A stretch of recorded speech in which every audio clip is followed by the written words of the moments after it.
Hello, everyone. Guys, it's a bit of a hectic show this week. We've had to move around our schedule substantially, and also we've also had to kind of just like start the show early. STL is going to be a little late. Micah has to leave a little bit early. We're touching a lot of grass here on this show, and so that's why we have to kind of alter our schedules. And also, apologies, I haven't uploaded a lot of clips from our last show, and my talk with Kevin Carson hasn't been uploaded, basically just because I've been busy, and also just kind of like taking just a little bit of a break after the election. But of course, we're going to talk about the election right now. This is our first show after the election, minus my talk with Kevin Carson, but that wasn't obviously one of the shows with us. If you want to become a Patreon, patreon.com/the3wonks, have a say in what we talk about. After Micah leaves, presumably, I'll talk with SDL about charity and the role of charity in the economy. We had another tie. The Patreon's tied yet again. It was between best economy and the role of charity. We figured that the role of charity made more sense because SDL has done a lot of research in that regard. And obviously, we've done a decent amount of research as well. So that should be a fun thing. But other than that, Micah, I will say, before we start the official part of the show, your favorite politician, which you said was your favorite politician, Jared Polis, he's done. He's done, Micah. Come on. Yeah, Jared Polis cooked himself. For those of you who are fortunate enough not to be on Twitter anymore, he posted a tweet, in which maybe we can pull it up, where he talks very affectionately about RFK. He says something like, "I'm really looking forward to working with RFK to take on Big Pharma." It's like 3 paragraphs long. It's like so long, and he's just like going wild on how much he loves RFK. And so I commented, listen, Globe Twitter has officially disowned him. And he half walked it back. So until he fully walks it back, he is blacklisted by Globe Twitter. He walked it back. He knew he fucked up because 1 hour after he posted that, the governor of Colorado took time to write another couple paragraphs saying like, guys, listen, RFK, this is what I'm really talking about. And I know some people are going to say, look, don't overreact, right? This is just kind of, maybe some signaling towards bipartisanship or whatever, typical neo-lib stuff, whatever, right? But I just, look, there's a nature, I think, of this incoming Trump administration that, look, I just don't think that we can, it's not a wink and a nod, you know what I mean? Like, these are bad people that are in these positions. And although we certainly could probably say that, I'm sure that in a local sense, not literally every single thing that the Trump administration is going to do is bad, and we'll probably talk about a lot of that on this show. I think that generally speaking, cozying up or being particularly optimistic about the overall implications of people like RFK and Tulsi is highly inappropriate and probably signals frankly, just bad political instincts. Yeah. Go on, Micah. Yeah. I don't know. I don't know if you're cutting out, Micah, or if it's my headphones. Maybe. Hello. There we go. Now you're good. Okay. If you're going to cozy up to anybody from the administration, why RFK? Is he really like the most reasonable choice? And you mentioned that he tweeted an hour later to try to, I don't know, add more context to his previous statement. His justifications were super strange. He talked about how in Colorado there was many people who wanted to legalize non-pasteurized milk, and they didn't like vaccine mandates, and he agreed, and he believed that RFK was going to be a partner on these causes. And I'm like, is this seriously the hills that we're going to die on? Like, in terms of all of the problems of our country, is vaccine mandates seriously like something that should be even close to eliminating vaccine mandates? Should that seriously be a policy priority? Also, by the way, like Jared Polis's position that there shouldn't be vaccine mandates is an insane position. Now, I don't know how far and wide-reaching that position is, but like, you should have to get vaccines to go to public school, and you should have to get vaccines to like interact in society in many instances, right? Like, it's just one of those things that, at the very, very least, we can say that it's a clear public health benefit. You should have to get vaccines if you're like a public servant in many respects, like if you're a member of the military or a police officer or a teacher, right? Like, it just makes sense that you should have to get vaccinated for certain things, not only to protect yourself, obviously, but again, it's public health. It's to protect other people. And so I agree. And raw milk. I mean, should raw milk really be legal? I don't know. I'm not a milk expert. Okay, I'm not a milk scientist, but I think pasteurized milk is pretty good. Listen, I think if the Democrats argued for a tax on salads, I think Republicans would immediately lose 20 pounds. Like, they would immediately start eating healthier and say salads are great, salads are American. Like, raw milk is just such a weird thing that the Republicans have picked up. Anyway, look, that's, forget about that, all right? I was just making fun of Micah because his favorite politician got canceled before my favorite politicians, AOC and Ro Khanna, presently. But I'm sure we will talk about this in our next topic. Let's get into the meat of the show. SDL might join at some point. I don't know when he's going to join. He said he would be a little bit late, but Micah, the election happened. We all took a big L. We thought that Kamala would win. She indeed did not win. Now, Micah, what is your theory as to why she lost? Some people are saying, well, it's because she ran too centrist. Some people are saying it's because she ran too far left. Some people are saying it's because she's a woman. What's the explanation here? What are the sort of main 3 or 4 things that led to Kamala losing in this here 2024 presidential election? Well, for starters, I think you're going to have to own the L of having an extremely bullish prediction for Kamala. I thought she was going to win 270 votes, 270 Caveat votes. to that. Hold on. Caveat to that. What I said was, I think she wins every swing state, but they will be close elections. And when you look at the swing states, again, that's just kind of what ended up happening. The coin flips. 5 points in Arizona. I mean, come on, okay. Let's not squeak through here. Okay, I said I was most skeptical of Arizona. We all take L's. But why did it happen, Michael? Why did it happen? In terms of why she lost, I think the data that we have is pretty clear. That a lot of Americans decided to vote against her because of inflation. They believed that the inflation we experienced was because of Biden-Harris policies, and they believed Trump was going to be better on the issue of inflation. They believed that the immigration policy of Biden-Harris was bad and it was causing lots of problems, and that Trump would be better on immigration. And then 3, in the polls that I've seen, they said that she was too focused on niche social issues. Some people have taken this to mean that like Democrats shouldn't support trans people anymore.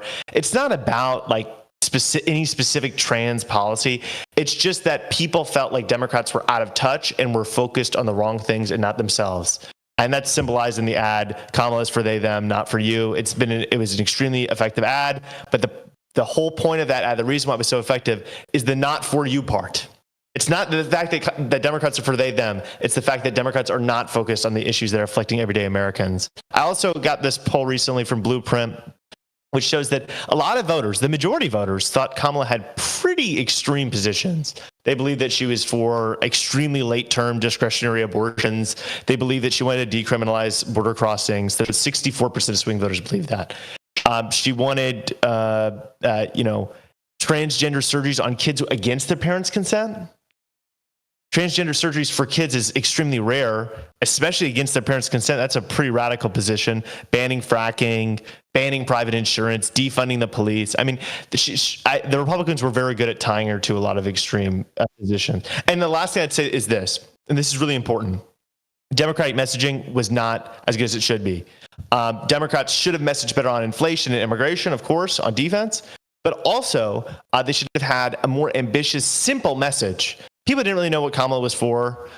People knew what Trump was for. And we need to have more simplistic messaging that more resonates with people where they're at in their life, and also messaging that we can get to more people by developing a social media ecosystem that can reach all the folks that Democrats are currently missing. Yeah, I would agree with some of that.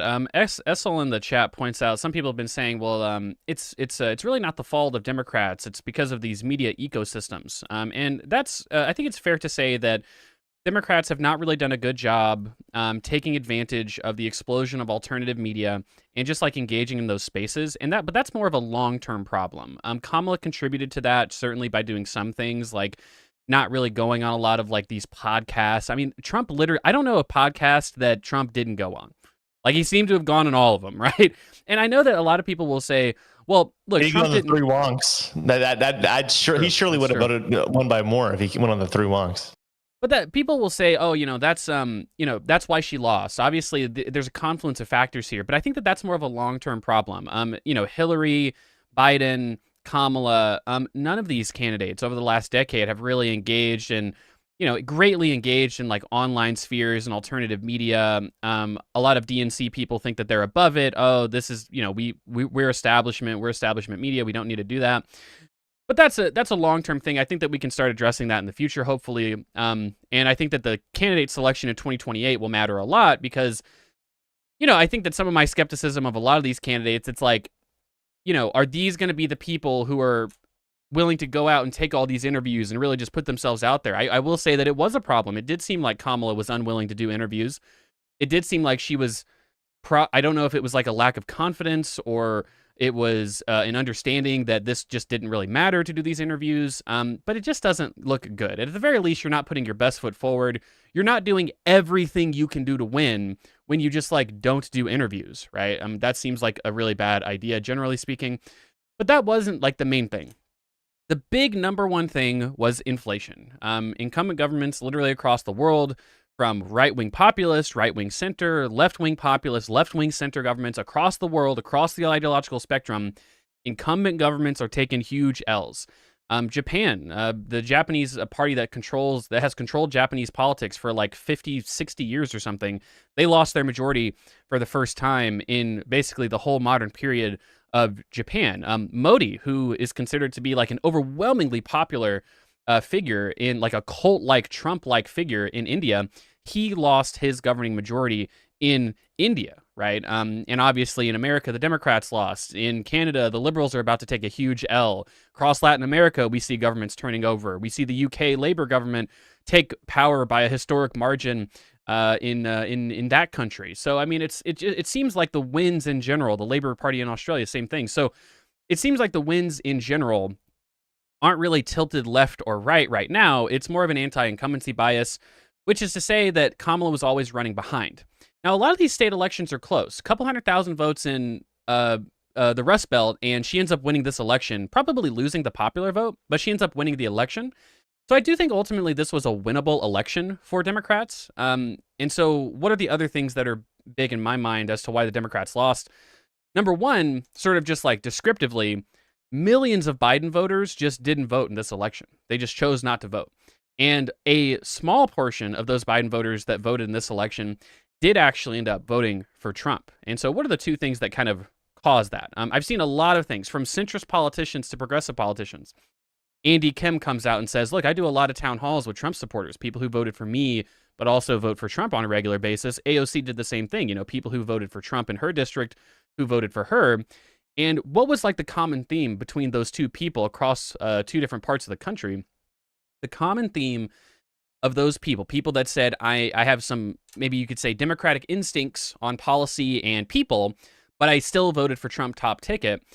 The common theme was Andy Kim, AOC, you guys are anti-establishment. You're like challenges to the establishment. We don't feel like you guys are like milk toast, cookie cutter, just sort of regular politicians doing regular menial marginal politician shit. We think you guys are different in some aesthetic or policy or interpersonal way that we think, that inspires us to at least vote for you and not necessarily vote straight ticket Republican. And so I think that that's also part of the things that we can maybe signal to as well. That like, look, we talked about Kamala's platform on this show. Her platform was insanely narrow. It was the skinniest, most bullshit platform that a Democrat has run on in recent memory. And I'm including Hillary Clinton. I'm including John Kerry. Really? Like, yes, Micah. Even John Kerry? Kerry ran on basically Bushism. Micah. Bush Light. Micah, we're going to expand Medicare to include home care is a ridiculously small policy that nobody gives a fuck about. That's an insanely stupid healthcare plan. What about we're going to extend already existing Affordable Care Act tax credits, huh? Yes. The thing that you just mentioned, which is way too complicated that most people don't resonate with. And here's the thing, Micah. No, on that issue specifically, let's just, and again, what I'm saying is extending Medicare to home care, extending tax credits for Obamacare insurance exchange plans. Those are good things. The child tax care benefit. That's obviously a good thing, but it only affects a small portion of people, right? Like less than 20% of voters have children. Most people, even after the expansion of subsidies, do not get their, okay, 3 million new homes. Salsarama. She's going to build 3 million new homes. The natural rate of home construction in this country, Biden, 4.5 million new homes have been built since Biden took office. Did Biden promises run? made, promises kept. No, She's already delivering. She's already delivering it, Micah, boy. But Micah, what's your problem? And what did I say when we talked about that specifically? It's like, can we just say that the number is 10 million? Can we just like make the number bigger? This is all made up anyway, right? Like it doesn't make it. You cannot run on. We're going to expand Medicare eligibility to home care. We're going to give 18% of voters a child tax credit, which they didn't even care about the first time they let it expire. Clearly, that wasn't a polarizing issue. And we're going to build an amount of homes that is less than the clearly natural rate of home construction in this country. I mean, Micah, you have to agree with me that, and I think you do agree with me, that Democrats need bigger ideas that are simpler and easier to sell to the American people. I think that's part of the reason why we see the Democrats take an L in this election. Right. So I think that there's three things that we should do to help us win going forward. Obviously, inflation was something that we couldn't control. I mean, we contributed to it a little bit. We could have done some more pro-supply side policies, but mostly that was outside of our control. I think the first thing we need to do is prioritize effective governance in Democratic-controlled areas. Look at California, look at blue cities. We saw huge red shifts, extra red shifts in those areas. And that's because people were upset. Ezra Klein talked about this recently. You go to talk to anybody in New York City, you go to talk to anybody in San Francisco, and they're just really mad. They're mad with how the government works. They don't feel like their streets are clean or safe. Last time I was in Los Angeles, I saw homeless people having sex with each other 1 block away from Hollywood Boulevard. Right? Rents are enormous. They need to take action to bring down the cost of living, to bring down people's taxes where it's unnecessary, to increase government efficiency, to prioritize public safety. And also, like, that's just not just to win elections, but also because that's just good policy making. Number two, we need a social media strategy. Since 2015 or even before that, right-wingers plan to own the internet, and they largely have. The top streamers are right-wing, the top podcasts are right-wing, the top YouTube channels on politics are right-wing. And this ecosystem has only gotten more sophisticated over time. I constantly get ads from the Daily Wire for their new different programs. And they've been very effective at not only hitting people that are interested in a political message, but also tailoring their message to niche audiences, right? So they go and befriend gamer YouTube creators and people that are into fitness and people that are into finance, and pull them into their right-wing orbit. And now these creators, which create mostly finance content or some other form of niche content, are also putting in right-wing messaging over time. And that's a huge problem because it expands their reach to the apolitical majority or the apolitical, tens of millions of apolitical folks who end up voting and deciding elections. And then the third thing I think we need to do is, as you said, change our messaging strategy. Our message is not very clear. It's too wonky. We need a few big ideas that are intuitive and that are bold and feel like people feel like they're going to change their life. Now, Trump has shown that they don't actually have to be good ideas, right? Like Trump is running on tariffs to lower inflation and mass deportations to make us safer or something. That's a really bad idea. So you could run on bad ideas. I think some people on the left want us to run on like extremely left-wing populist stuff that might be popular, like price control arrangements. I'd argue that really, as long as it's a big idea and it's intuitively popular enough, you can run on that. And we've seen actually amongst opinion polls that like candidates have done very well running on the national debt. Like almost anything, like Dan Osborne, he ran on the national debt. Almost anything is actually compatible with a populist message if you message it well enough. So we should select a few big, good policies and then make that the core to our campaign next cycle. Yeah, I would agree. And I think that one thing that I will disagree with a lot of people who say this. A lot of people will say the Democrats lost this election. It's so bizarre that people say this because it's like, it's interesting to hear people say something that there's no evidence for. There's just not, right? The idea that Kamala lost this election because the Democratic candidates who were running were too focused on trans issues is one of the most insane, unevidentiary takes I think I've ever heard about elections. Now, to Micah's point, he says, but there's a perception problem, right? Like, hey, people seem to perceive that Democrats care about these issues too much. To which I would point out a couple things. Per the exit polling, voters in this election viewed Trump as the more extreme candidate. Now, obviously, Micah is saying, well, I don't know what poll he's referencing, the poll amongst swing voters who chose Trump. One of the perhaps rationales was that they viewed her to be too extreme on social policy. So we're already talking about a portion of a portion here. Now, two things to point out here. Number one, millions of Biden voters were not inspired to actually even come out and vote. And I don't think that was because they just felt like, oh, the Democrats have gone too woke. Like, this was a criticism of Biden in 2020. It didn't clearly end up mattering. He ends up winning that election anyway. And he ends up doing decently well, right? The unified government, Democrats end up capturing all the houses, end up doing a lot of good work, right? So I don't think that's one thing. And two, it's like it's fair to say that there's probably a moral case that, we can't just sort of abandon trans people and fail to forcefully advocate for their rights when their rights are so under attack in this country. Now, I will say that I don't think part of your mainstream platform should ever be like, the number one thing I'm going to do is like protect, trans healthcare for whatever, all these different groups of people. Because again, that falls into the problem of like a very small minority of people are super polarized on that issue, but it's a very small portion of people. You need these bigger overarching ideas. And so that's an important thing. Now, one thing that same poll mentioned was that the swing voters also viewed that Kamala was the strongest candidate on protecting Medicare and Social Security. And one thing that I learned in the years that Obama ran for president in 2008 and 2012 was that messaging hard on Republicans cutting welfare programs actually does seem to work. Like when Obama painted McCain and Romney as like rich, out of touch geezers who just want to, kill poor people and eat them and give tax cuts to the rich, and Romney's rich and he hates poor people and he's going to cut all your Social Security and Medicare. Which, by the way, Obama himself actually advocated for cutting Social Security and Medicare. But let's just ignore that for a second. We're just talking about messaging. It worked. Like, this was a thing that people said when they said, oh, why was I motivated to vote? I feel like the Republicans are just going to cut Social Security and Medicare, right? And so that's an example of kind of what Mike is talking about.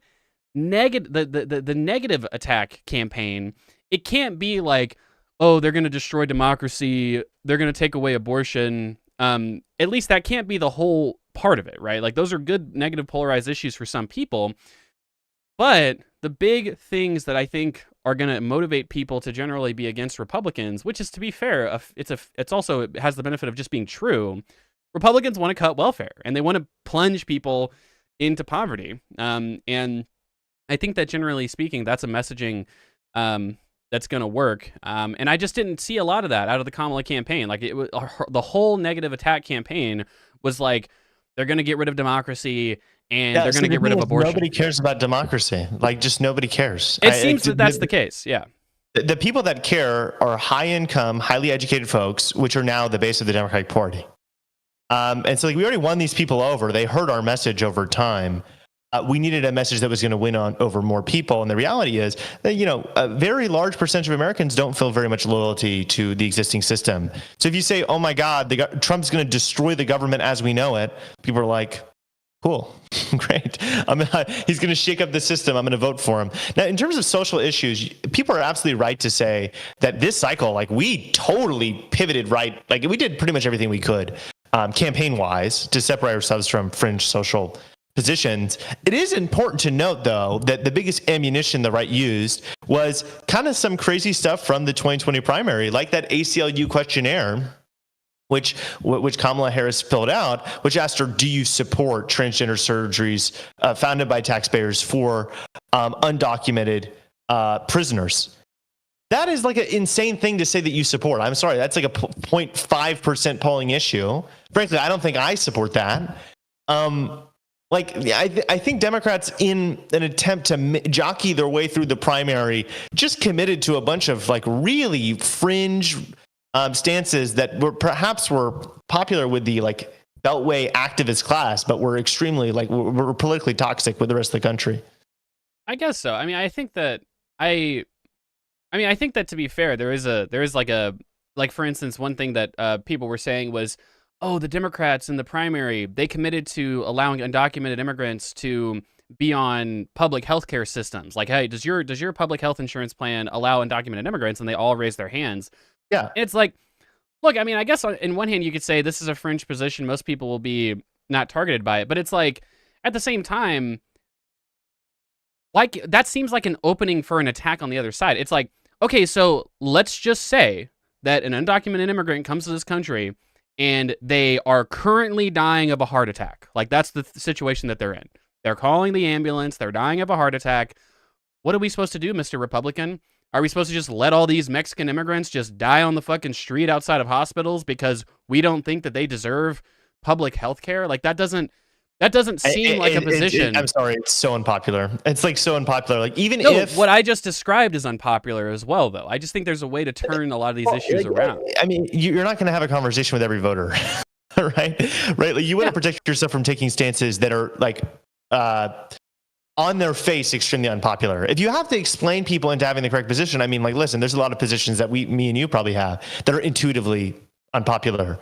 If you explain them enough, like people can get it. But it's like, okay, that's not what you run campaigns on. Sorry. Like undocumented immigrants getting healthcare is not what should be the center issue for Democrats. Listen, let's just fix the immigration system. They become legal and now we can give them healthcare, right? That's probably the most politically popular way to solve that problem. I'm uncomfortable with the idea that number one, I'm unconvinced that this is actually a significant electoral problem because I just mentioned that this clearly motivates a margin of people, but it seems like the biggest deal in these elections is just motivating your base to actually come out and vote. And it's not clear to me that moderate people who say that they're moderate, people who say that they're independently aligned, it is not clear that they actually prefer moderate policies or centrist policies, right? That's very not clear. It's very idiosyncratic. I think it's pretty clear to me. I think it's pretty clear to me what people's preferences are. Micah, let me ask you this question. How could it possibly be the case that, oh, yes, you're right, like, we need to run on moderate politics in order to win these elections when Donald Trump just won this election by a landslide? Do you think he's a moderate? So hear me out. What I was going to say is that it's clear what positions are popular with voters, which doesn't fall cleanly across the moderate and progressive divide. Progressive positions on a lot of social issues are just not popular. Progressive positions on a lot of economic issues are more popular. Not all issues, right? For instance, like universal healthcare, the idea of getting healthcare for everyone is very popular. Saying a government monopoly on insurance or banning private insurance, that is unpopular, right? Saying you want to raise the minimum wage is popular. Saying you want to make college free is popular. Raising taxes to pay for it, not so popular, right? So you can, if you're trying to run the most popular campaign, you're going to select some positions that are probably in the progressive aisle, and you're going to select some positions that are in the moderate aisle. But I think what's most important to people is vibes. Vibes and simple slogans, because the reality is most people don't understand or are not even thinking about the intricacies of policy. And people do themselves a disservice when they get too obsessed with the specifics of what the policies of the candidates are, what the Democrats are running on this time. When what matters most is, are they doing populist vibes? Are they doing anti-establishment big change vibes? Or are they doing moderate kind of protect the system how it is vibes? And I think that's the problem with this election. We were the incumbent party. We wanted to win over the suburbs even more. And so we kind of ran this, hey, we're like the normal people, like we're cool, we're not going to change stuff that much, we're the normal politicians, this guy's crazy. That's not what's going to resonate with people. Trump won in part because he's anti-establishment and populist, and people were angry. And when people are angry, they vote for the person who's a populist. Yeah, I mean, I would agree with that. But again, I think that it's just we have to make some moral decisions. Like, we can't just ultimately say, like, oh, anything that wins an election is ultimately something that we should be willing to do. Because I don't know. It just feels like at the end of the day, yeah, go on, Micah. What were you going to say? Well, I mean, like, obviously, we're not going to take a position that is like, let's just ban trans people and, like, lock them up or whatever. I mean, all the crazy things that Republicans want to do. But, like, some of the positions they took, the ones that we got attacked for, are positions that are completely unnecessary. Like, you do not need to support transgender surgeries on people that are undocumented in prison. You don't. Yeah, I mean, like, look, that's unforced error. I understand what you're saying, right? I feel like the messaging that I get from a lot of the liberals on Twitter, like the centrists on Twitter, is not, hey, we need kind of to just like step away from this as an issue. We need to maybe take some more nuanced positions with regards to this. It seems like the messaging that I'm getting from a lot of like center left liberal types is like, oh yeah, who cares about these social issues? We just need to like stop talking about them altogether. But at the end of the day, like in actually existing campaigns, you get asked these questions, right? And so, for the people like Noah Smith on Twitter, and I like Noah Smith, and I think he's a smart guy, but he's been kind of like messaging this a lot where it's like, these trans issues are ridiculous. It's the big reason why we lost. It's like, Noah, if you're a candidate and you get asked, should gender affirming care be available to children who have gender dysphoria? It's a genuine question. Like, what do you say? Do you just say no? Do you say, I think there's no such thing as trans people? Like, there has to be like an answer to that question. I wouldn't want the politician just be like, oh yeah, I'm just not focused on that. Like, that's a dodge that people aren't going to be satisfied with. Well, right. I think you have to take the most ethical stance that meets voters where they're at, right? Because Obama ran a campaign in 2008 that was saying he was against gay marriage. He wasn't going to support gay marriage. And he won, and then he supported gay marriage, right? He said he was for civil partnerships, though, right? He did take a relatively moderate centrist stance for the era, right? I think that you should take the center left stance of public opinion. Now, and like even for gender affirming care for minors, like I think a lot of times our response to people's concerns is kind of condescending, right? So like a lot of people, when they think about this issue, really think Democrats support, gender transition surgeries for 8-year-olds. That's not a thing, right? Like that's our response. Like that's just not really a thing, right? But like we can say like, hey, we're not for it, right? Like there might be one nonprofit which is extremely niche and doesn't represent even the LGBTQ community, which gets mad at us for saying that and goes on CNN and says, you're so evil, you're literally the worst person ever, you're the same as the Republicans. But the reality, yeah, we don't support that. Like we're normal, right? Like we don't support abortions that are discretionary the day before somebody gives birth. Like we just don't support that.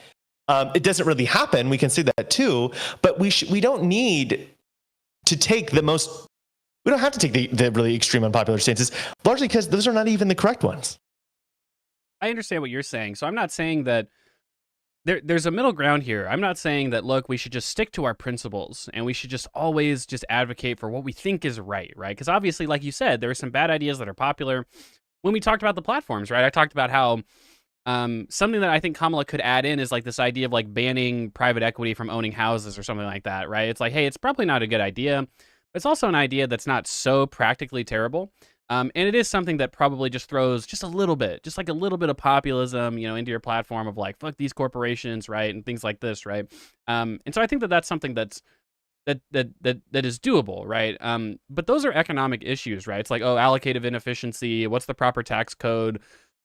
I just feel like when we're talking about issues of human rights, right, and trans people's rights and black people's rights and gay people's rights and things like this, it's not that there's not a moment in time, and it's not that like Obama 08 was like worse for gay people or equally bad for gay people as McCain and Palin. That's certainly not true. But it is to say that I think at the very least there needs to be like a very, very, very heavy skepticism to people who come into the party and say, oh, the way that we win elections is by essentially marginalizing the socially progressive advocacy base of the party. I think that could lead to, unfortunately, it could lead to negative results, frankly, by inspiring people to just sit out. I don't think, for instance, like Gaza and Israel is an issue that caused Harris to lose this election. But something that I signaled for a long time was, look, I think ultimately there probably is room to run like a slightly more progressive message on Gaza and Israel than Kamala's currently running. And it's not that she was running like a right-wing crazy message on Israel and Palestine, but there's probably room in this circumstance to be a little bit more progressive on this issue, which might inspire more like Muslim and pro-Palestinian voters to come out and vote or to not vote for Jill Stein. And there's like margins of people for all these issues that we have to think about. It's coalition politics. You're never going to get everything you want in one candidate. Obviously, that's not true. But, I think that there should always be a heavy skepticism to like anti-egalitarian policies in general, especially on the social side, obviously, because they are just wrong. Like, it's just like a bad thing to advocate for these things. I think that return to the question of social issues, just more broadly, like what the takeaway is. I think what we need is just better vibes on these issues. I think a lot of folks associate Democrats with terms like Latinx. We don't use this really anymore, but kind of these weird cultural inclinations that are just really out of line with the vast majority of people. They associate us with that one person who's like triggered at you for some really stupid reason. And, like using different pronouns than how you appear and the like. And Bernie is somebody who happens to have pretty socially progressive positions, but he just doesn't give the vibe that he's out of touch or abnormal.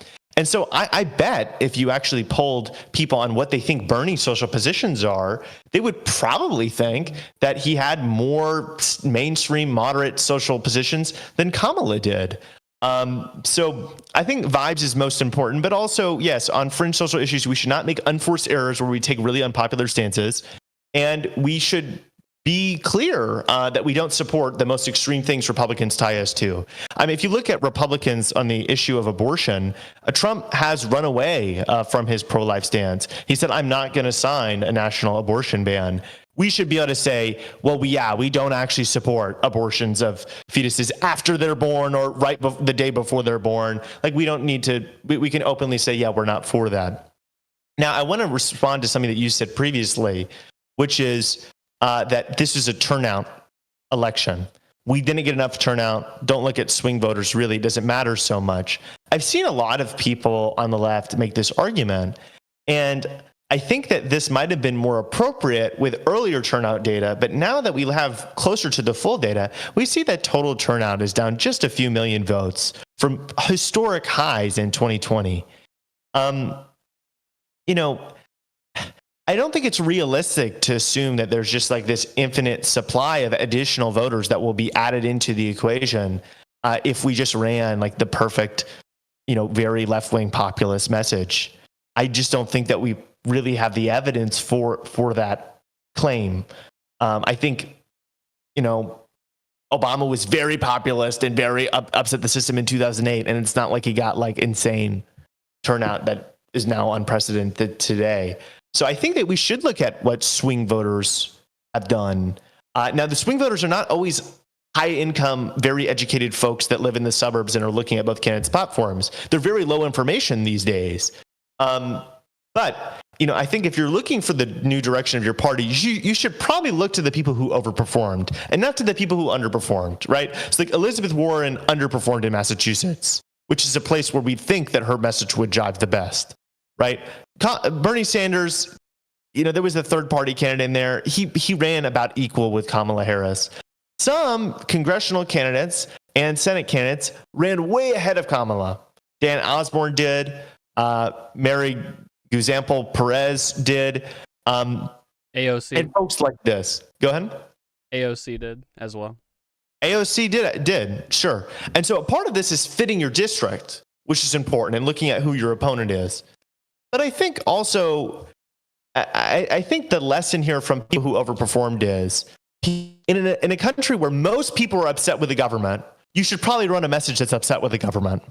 You should probably speak to their grievances and give them someone to be mad at. We see populist movements are successful around the world. And you should choose policies that are popular, which means being moderate on public safety and the border, but it also means having some big economic ideas, some of which might be considered redistributive.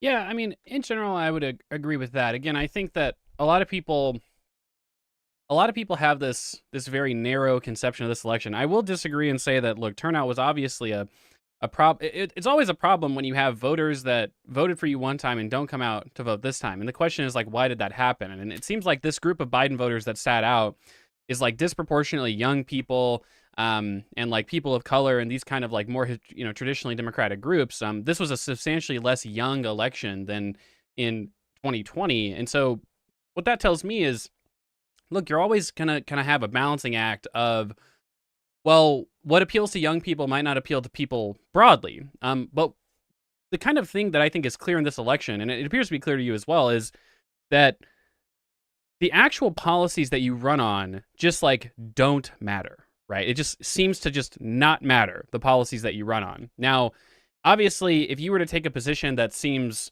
particularly radical, then you could have some marginal problems with certain groups of people. But it seems like, again, like you said, it's a vibes thing, it's a general messaging thing. For Kamala specifically, I think it's like lack of big ideas, failure to separate the Biden administration from herself. Why, hello, SDL. Thank you for joining us. Why, hello, Econo Boy. But anyway, I think that those are big problems for her campaign. But in general, I think that we have to look at like the margins in these states and say, of course, it's the case that if we had probably ran a more forceful economic messaging campaign, that we probably could have positively inspired more people to come out and vote. And then that would be an important thing to keep in mind going forward. As we sort of round out this discussion, I think what would be interesting is to kind of talk about who are our people in 2028 that we want to kind of like model the party after. A lot of people are talking about like, because the Democratic primary in 2028 is extremely wide open. No Biden, no Obama. Kamala's definitely, it would be insane for her to run again.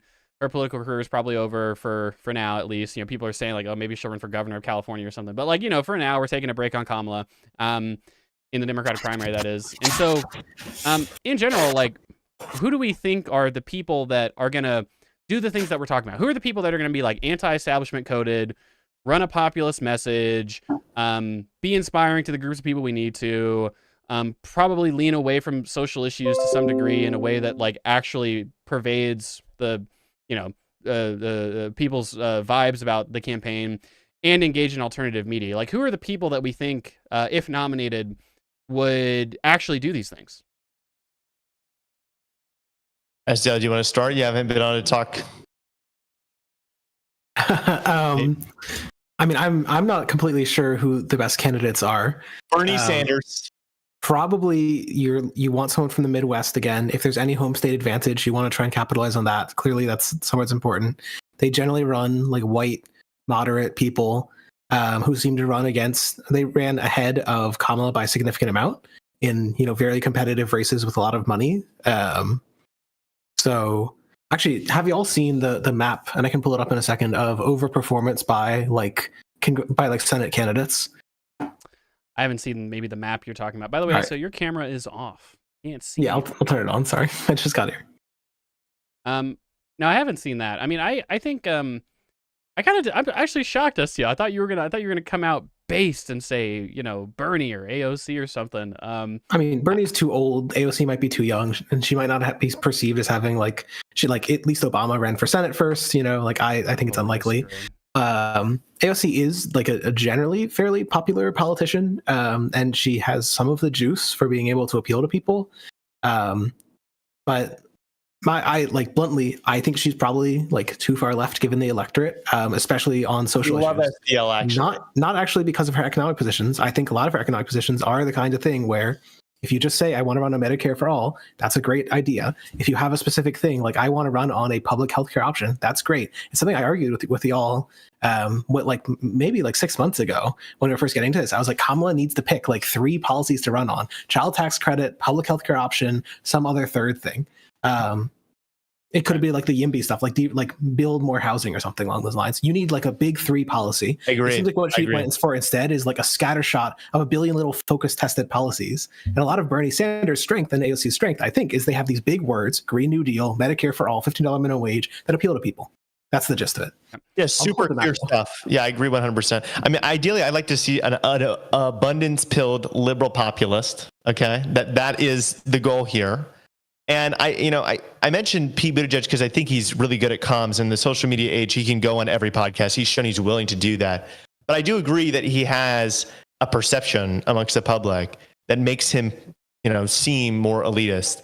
I think that he's skilled and talented enough to escape that, actually, and his other pros compensate for that, and the fact that he's gay. Apparently, a lot of people think that's a liability. I frankly don't think it's a big liability. I mean, it's still hard to tell, but like I do believe that some portion of voters were probably sexist against Kamala the way they were against Clinton. We have good data on that for Clinton. We don't have it yet for Kamala, but my bet is when it sorts out, it'll have affected like 1% to 2% of voters, which might be enough, right?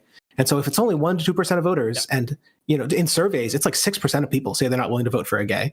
So it could be like even more for Buttigieg. I know it's like very dark, but it's like I don't want to lose the fascist again. There's a confluence of factors here. Obviously, like we said, there's going to be like give and takes with all these candidates. Again, like what are the big things, right? Anti-establishment, populist message, like anti-establishment coded, let's say, like populist message. Willing to engage in alternative media, obviously like a really, really good speaker, probably leans away from social issues. Like, again, who's going to be most, and 4 years is a long time to accomplish this. And like the answer to this question will become crystallized, especially in the next 2 years. Because probably by the time that I would say like by December 26, people are going to start announcing that they're running for president. How about White Obama? You know what? White Obama, Josh Shapiro, put him in. Josh Shapiro would be terrible and would not do any of the things that we just mentioned. Pete Buttigieg, like you said, would do some of those things. Like he would probably engage in alternative media. He would probably Buttigieg has shown himself to be a very capable speaker, even for John Ossoff. Look, I think here's the thing. I will hear some moderates. I'll hear some moderates. I think like Raphael Warnock could be an excellent choice. I think John Ossoff could be an excellent choice. I think Ruben Gallego could be an excellent choice. I don't think Ruben Gallego was an excellent choice. I think his campaign was well run, but have you seen him talk? Yeah, like he's not the strongest public speaker, but neither was Biden, who could barely talk when he ran in 2020, right? So I mean, I don't know. Candidate. Well, but he won in 2020, right? So I think that in the look, to be fair, here's what I will say. I think things are going to be so bad by 2028 that probably almost any Democrat that wins the primary is going to win. But we're talking about like who would necessarily be like, the most effective. Gavin Newsom. How about Gavin Newsom? Gavin Newsom would be terrible for all the reasons we mentioned. But I will say, look, I really do think AOC could put up a strong fight. Like I think that it's. I think the biggest question. I think the biggest question for AOC. I'm really hopeful for her. I just don't think it's time yet. I genuinely don't. I think like if you look at the trends on people who identify as liberal, it's ticking up. It's slowly ticking up. But I think that might be another 10, 12, 20 years. But she's viable eventually. Just not now. I think that the problem with AOC is, the problem with AOC fundamentally is like, it's just not clear to me. Like of all, like this is the problem with Buttigieg. Black people are not going to vote for Buttigieg, right? And what I mean by that is in the primary, there's a 0% chance that Buttigieg gets more than 1% of the black vote. That was his problem in 2020. And in the Democratic primary, if you do not get middle-aged black people to vote for you, you're never winning a Democratic primary. And that's the same problem with AOC, and progressives have had this problem as well. That's just like the base of the Democratic primary is middle-aged, like older black people. It's just a really, really hard thing to do to win a Democratic primary if you don't have a lot of popularity within that group. That's a problem with AOC. That's a problem with Buttigieg. But like I think like a Raphael Warnock or like a John Ossoff could probably do a lot better in that regard, because obviously they're Democrats from like like black states and things like this. And so I think that those guys have a lot of potential if they run on the right message, right? And they're also very good speakers. Wes Moore. Maybe Wes Moore, yeah. I mean, I think with people like Wes Moore and Raphael Warnock and Ossoff, I don't mind them as candidates, but it's just a matter of like, I'm worried about the exact messaging. Like, I'm worried that they'll do what Kamala did and like just like have a very, we're just gonna tax credit here, deduction here, like Medicare eligibility age goes to 63. Like, oh my God, guys, can we think of literally any fucking policy that actually people give a fuck about? Does it need to be a policy? Okay, just make a better slogan.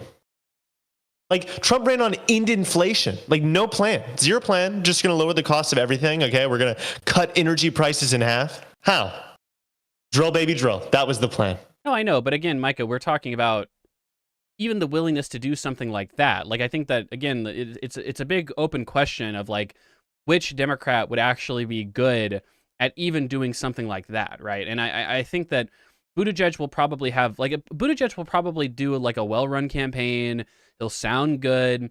But again, the anti-establishment stuff, and again, I think, again, put it this way, any Democrat that wins the nomination in 28 is like probably in a good spot of winning, assuming Trump does what he says he's going to do. Now, there's a chance that Trump doesn't do the universal tariffs and he doesn't deport millions of people, and like he just like doesn't do a lot of the stuff that would be so materially bad for people, and there's no recession and the economy just kind of hums along and things are going well, and maybe like Vance does pretty good in that election. Like, you know, who knows? Like, we might lose in 2028. Right, but like if Trump actually does the things he says he's going to do, that's an environment where, barring democracy actually ending in this country, the Democrats probably do pretty well in that election, even if it's AOC, you know, even if it's like, I don't know, Josh Shapiro or whatever. But, you know, in terms of optimally, I think AOC, like, listen, I think AOC is a very talented politician. I think she's won over a bunch of people who originally disliked her. And right now she's just incredibly popular with Democrats, really from all varieties. But I do think that she needs more time, and our country needs more time before she could be a successful presidential candidate. People said the same thing about Barack Hussein Obama. People said the same thing about Jack Kennedy. Micah, I do think, like, bluntly, I think that something worth considering, and clearly I wasn't able to listen to the beginning part of this conversation, but I generally agree with the arguments that this election was mostly shifted by inflation and by stuff outside of control. It doesn't really matter what Dems messaged. Like, that was marginal. It doesn't really matter what policies we put forward. That was marginal. Most of it just seemed to be a worldwide backlash against inflation that hurt incumbents and didn't hurt down ballot Democrats nearly as much as it hurt the presidential candidate, indicating it was like a blame at the presidential level. So I do agree with some argument that it might not matter who we run as much, right? Like, no matter how far left AOC is versus how far right someone is, those are all like marginal things. If we're going to win by 6 points anyway, you know, we can run whoever we want. It's exactly why they were able to run Trump, who had like one of the world's shittiest, least organized campaigns, and they were able to win anyway because of global anti-inflation backlash. I will say I posted the map of Senate Democrat candidate performance versus that of Kamala Harris, which I think is really interesting because if you look at the candidates, which are the most clearly like dark blue on this, meaning they performed about 10 to 30 points better than Kamala Harris, it's Sherrod Brown, who was about, I think, like 10 to 15 ahead of Harris, John Tester in Montana, again, about like 10 to 20, and Osborne in Nebraska, who did, by this, it looks like 20 or 30. So it turns out that like it seems some of the like extreme focus on economic populism, workers first. Sherrod Brown, I don't know if you listened to his concession speech or anything, but literally it's like started with workers good, in the middle was workers good, and the end was workers good. Like, if you just talk about workers all the time, it turns out that's extremely popular, and you can run well ahead of the Democrats. You have to be like aggressively anti-woke and pro-worker. You have to embrace class conflict, guys, right? Micah, you got to leave soon. Any last words before you head on out? Yeah, I think that one area where you can easily pick up some votes is picking some foreign policy niche issues to really hammer home. Like, Trump has won over all Iranians, like literally almost all Iranians, by just saying he's tough on Iran. He doesn't really have a good Iran policy. Democrats are not particularly light on Iran. If Democrats could just message this issue better and get more people in the comm space to Iranians, they could win Iranians back. And Iranians are a significant percentage of the population in some areas with swing districts, like where I live in Houston. There's a really big Iranian population. And you could do the same thing with China and Russia. Being tough on Russia, being tough on China in your messaging just wins over certain ethnic groups. And it's good policy. Anyway, gotta go, guys. Bye, I guess we're trading one in and one out. See you, Micah. Pretty much, yeah. Micah has a birthday party that he has to go to. Well, I just got from a family event. Well, if SDL, you have to, go ahead. Yeah, go on, SDL. What were you going to say? I was just going to ask what y'all talked about, and if y'all had any main theories coming out of this election. Yeah, our big things were the big things is going to be inflation was a pretty tough one. Like, that was always an uphill battle. But again, I think that the establishment coding of Kamala, the sort of almost like anti-populist messaging of Kamala, the very skinny platform that she ran on, these kind of things. And there's probably some level of sexism. Micah, I think he spends too much time in our conversation talking about like, oh, it was, people had this perception of like radical social positions that Kamala has. And I guess we don't actually disagree that much. The thing that I pointed out in that conversation was like, I have a very, very large skepticism of anyone who says, well, we should kind of just like forget about these social policies, right? Like, I don't know. It seems like in history, the legendary politicians of our time oftentimes picked major social issue fights, right? And they won some, they lost some. But in general, I think that we look and revere those people so much because it was just the right thing to do, right? And I think that's kind of the struggle that I have when it comes to like, oh, we might be more likely to win elections if we just like didn't give a shit about trans people anymore. I don't know. Yeah, I mean, I broadly agree. I think there's two values to it, and there's one downside from it. There does seem to be some evidence that the American people, when you poll them, are to the right of the Democratic Party and to the right of a lot of these social views on immigration in particular and on crime versus some of the like more progressive Democrats. That definitely seems to be true. And there does seem to be some electoral consequence for that. That crime and immigration seem to be like close enough and important enough to people they can shift elections. Immigration, as far like the funny thing about immigration is that it's all a made up fear. There's this really great set of graphs published by, I want to say, the Fiscal Times, which showed that areas which had more immigrants and areas which had less immigrants were just as likely to swing left as to swing right.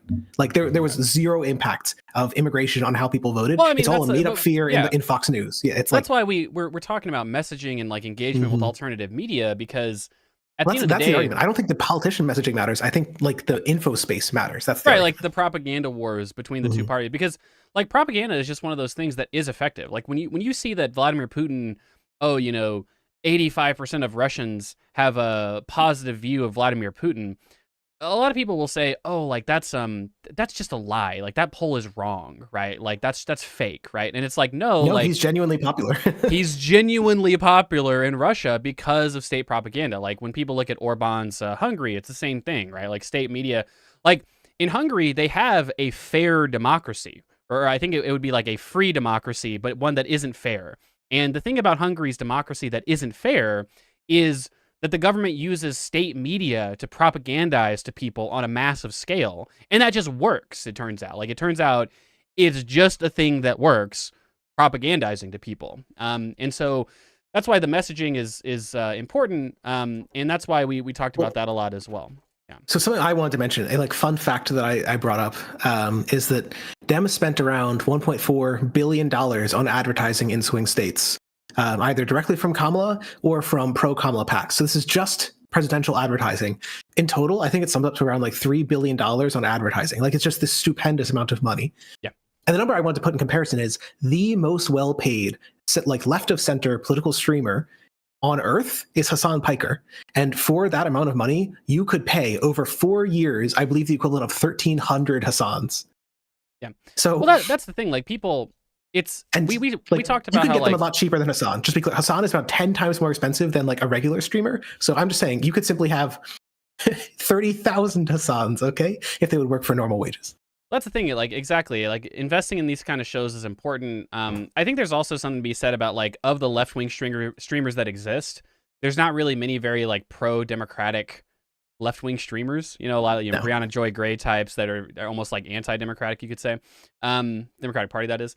And so yeah, that's really important as well. But that's one of those things we mentioned like as a long-term issue that people say, who gives a shit about going on Tim Pool or Joe Rogan or these other, and it's like, well, when you stack up all of these right-leaning, not politicians, all these right-leaning shows in the alternative media space, it's millions and millions and millions of people who watch these shows. And obviously, it's certainly not to say that Republicans will swing left if Democrats just start going on these shows, but it is to say that the failure to capture the minds and brains that are watching these shows in their entirety, which is essentially what the Democrats have failed to do, certainly doesn't help your electoral chances, right? Like, again, there's some margin of people that this matters to, and especially when you look at the changes in voting behavior of young men, the fact that every single male hobbyist space, every single sort of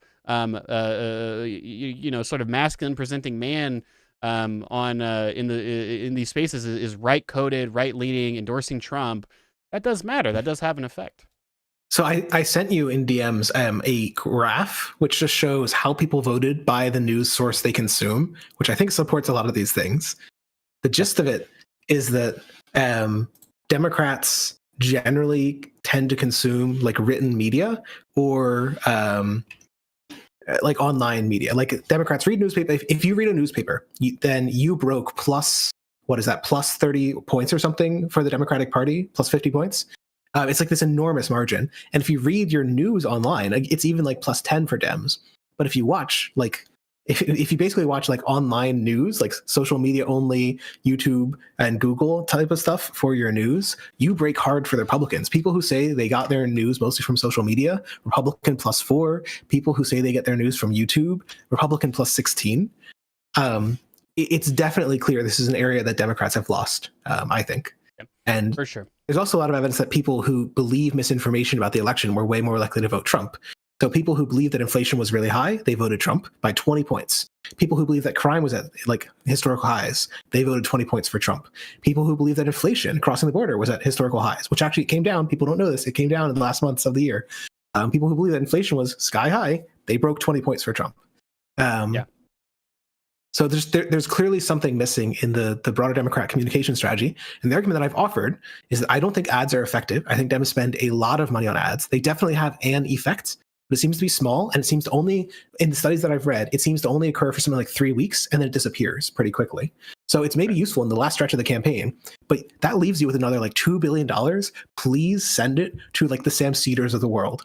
Make a messaging strategy for 4 years, not for the last 4 weeks. That's the gist of it. Yeah, in general. And again, it's not just like currently existing left-wing people. It's also investing in new shows and, new media apparatuses to try and capture these people as well. I think, for instance, like something that people criticize Kamala on, which is probably right, is like, whether you feel that TikTok should be banned or not, it's probably not an effective political strategy to ban TikTok and to not really engage with it. Now, Kamala did have a TikTok, like a campaign TikTok, but that was later into the cycle, and also it's under this sort of hypocritical guise of like, okay, well, you're part of an administration that wants to ban this, but then you're interacting in it, and so a lot of Democrats felt awkward about it. So, look, it's there's nothing wrong with having a two-faced message. Clearly, like Republicans do that all the time, and so even if you think that TikTok should be banned, that doesn't mean that you need to stand on a high horse and be like, I'm not gonna have a TikTok account as a politician because I think that's wrong. It's just, what are we doing here? Like, this is a very stupid hill to die on, right? No, this is something I would argue, I definitely observed anecdotally in left spaces, a decline of what I would call anti-platforming or deplatforming type views. And there has been some reemergence of support for, like, you just got to debate them wherever they are on any show, anyhow, and beat them. And I am hopeful. Like when I showed people sometimes that video of like Pete Buttigieg engaging with like what they call it, undecided voters in, I think, Michigan or something. Even lefties loved it. They were like, this guy's a really good rhetorician. He knows what he's talking about. He's very persuasive. I don't even agree with all of his policy positions, but he speaks better than like Kamala Harris. He speaks better than most Democrats who appear on mainstream media. I actually think one of the understated benefits of having a lot of this alt media type stuff is it's a sieve. It's a way to get your Democratic politicians on. They go on the show, they talk, and then you can figure out who actually talks good and who talks bad. And so like that's an additional thing that you can figure out that we're just not doing right now. Yeah, that's one thing that hopefully with the 2028 generation of politicians that we don't have as much of a problem with. Because look, I mean, at the end of the day, Democrats can say Biden's super sharp and Biden doesn't have a problem with being old and Kamala's not scared of interviews. And it's like, whatever the reason is, they're not doing a lot of interviews. They're not talking to people, right? Like, this is a thing you need to do. Trump only spent like $300 million on advertising, something along those lines, like ridiculously less money. But he got tons of free media because he goes went on every show. Yeah. Like, and that's one of those things. Like, obviously, you have to be serviceable being interviewed, right? But you don't have to be so insanely good. Like, Pete Buttigieg might be the gold standard right now. Like, he seems to just nail every single interview that he's in. And that's one of his strengths as a potential candidate in 2028. But it's just a matter of like, look, if you're one of these people, like if you're like Gavin Newsom and you're going to come into the 2028 primary and you're like, no, I'm not going to go on Joe Rogan's podcast. No, I'm not going to get interviewed by TYT. It's like, okay, well then this is a bad signal to me.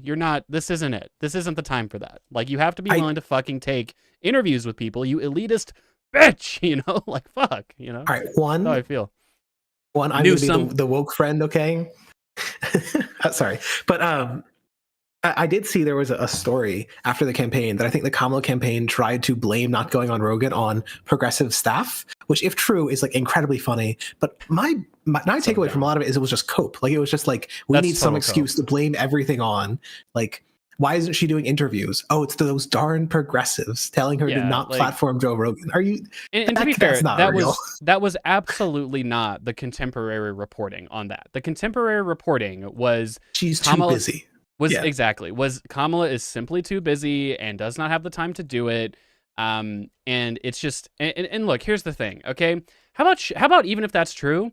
How about you're the fucking presidential candidate of a major party? How about show some fucking leadership and tell the mid-20s progressive staffers that, hey, I don't give a shit about your opinion on every conceivable issue. I'm just going to take the Joe Rogan interview, right? That's actually one of the funnier things. Like, to me, if it's true that you could get cowed out of doing something which is objectively good for your presidential campaign by like people straight out of college with blue hair and pronouns politely, like what spine do you have?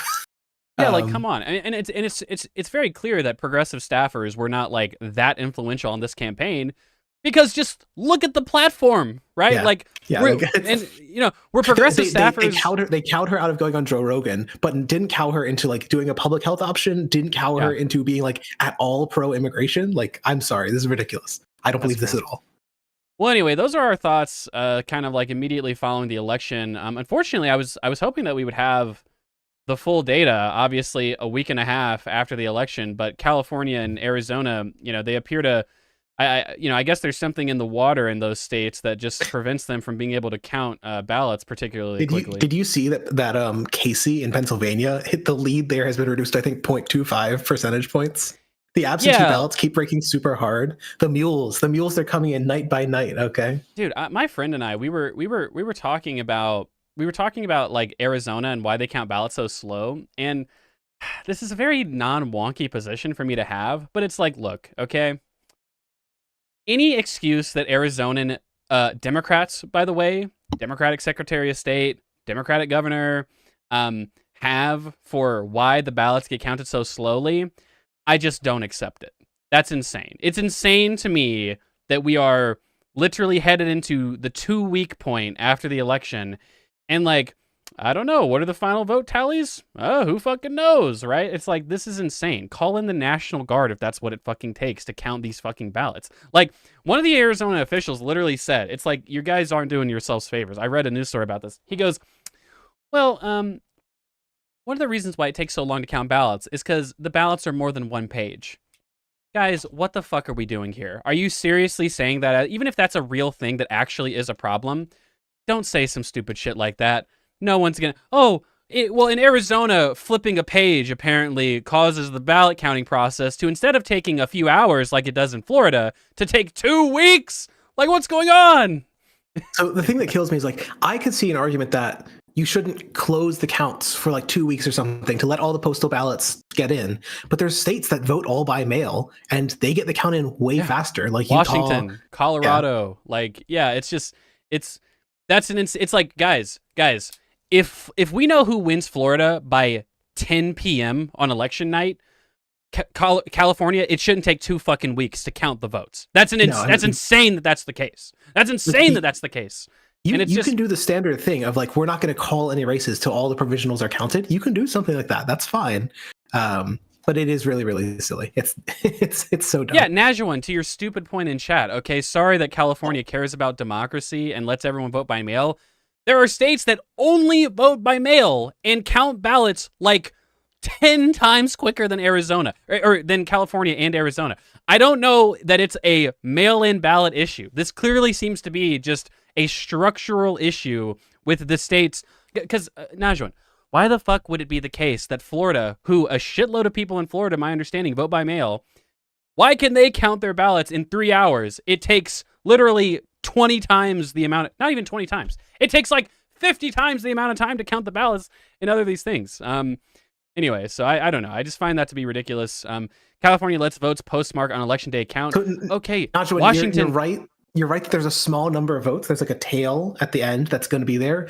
But they weren't, like, the point is there were ballots there that weren't counted on election day. Like the problem, to my understanding, is not that people were sending ballots on like election day and it took that long for the postal service to get it in. The problem is that the ballots were there, just not counted.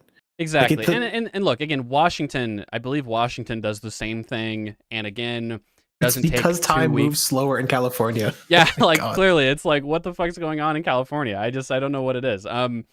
Anyway, maybe it's because they're stuffing the ballots so much. It just takes so long to count all the stuffed ballots, I guess, all the undocumented immigrants voting. But anyway, those are our thoughts on the election, guys. Pretty, I think just pretty generally speaking, reasonable takes. I saw that the DNC was, I saw that Rahm Emanuel was considering running to be the head of the DNC, and I'll say this, okay?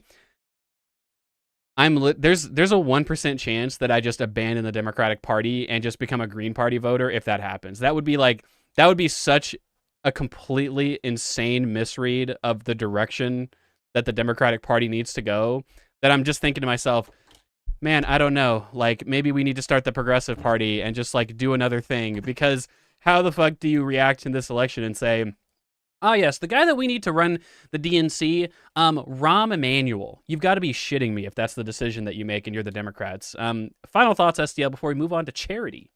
I mean, my honest answer on a lot of this stuff is I think it is easy to have hot takes. I definitely had some like hot takes after the election.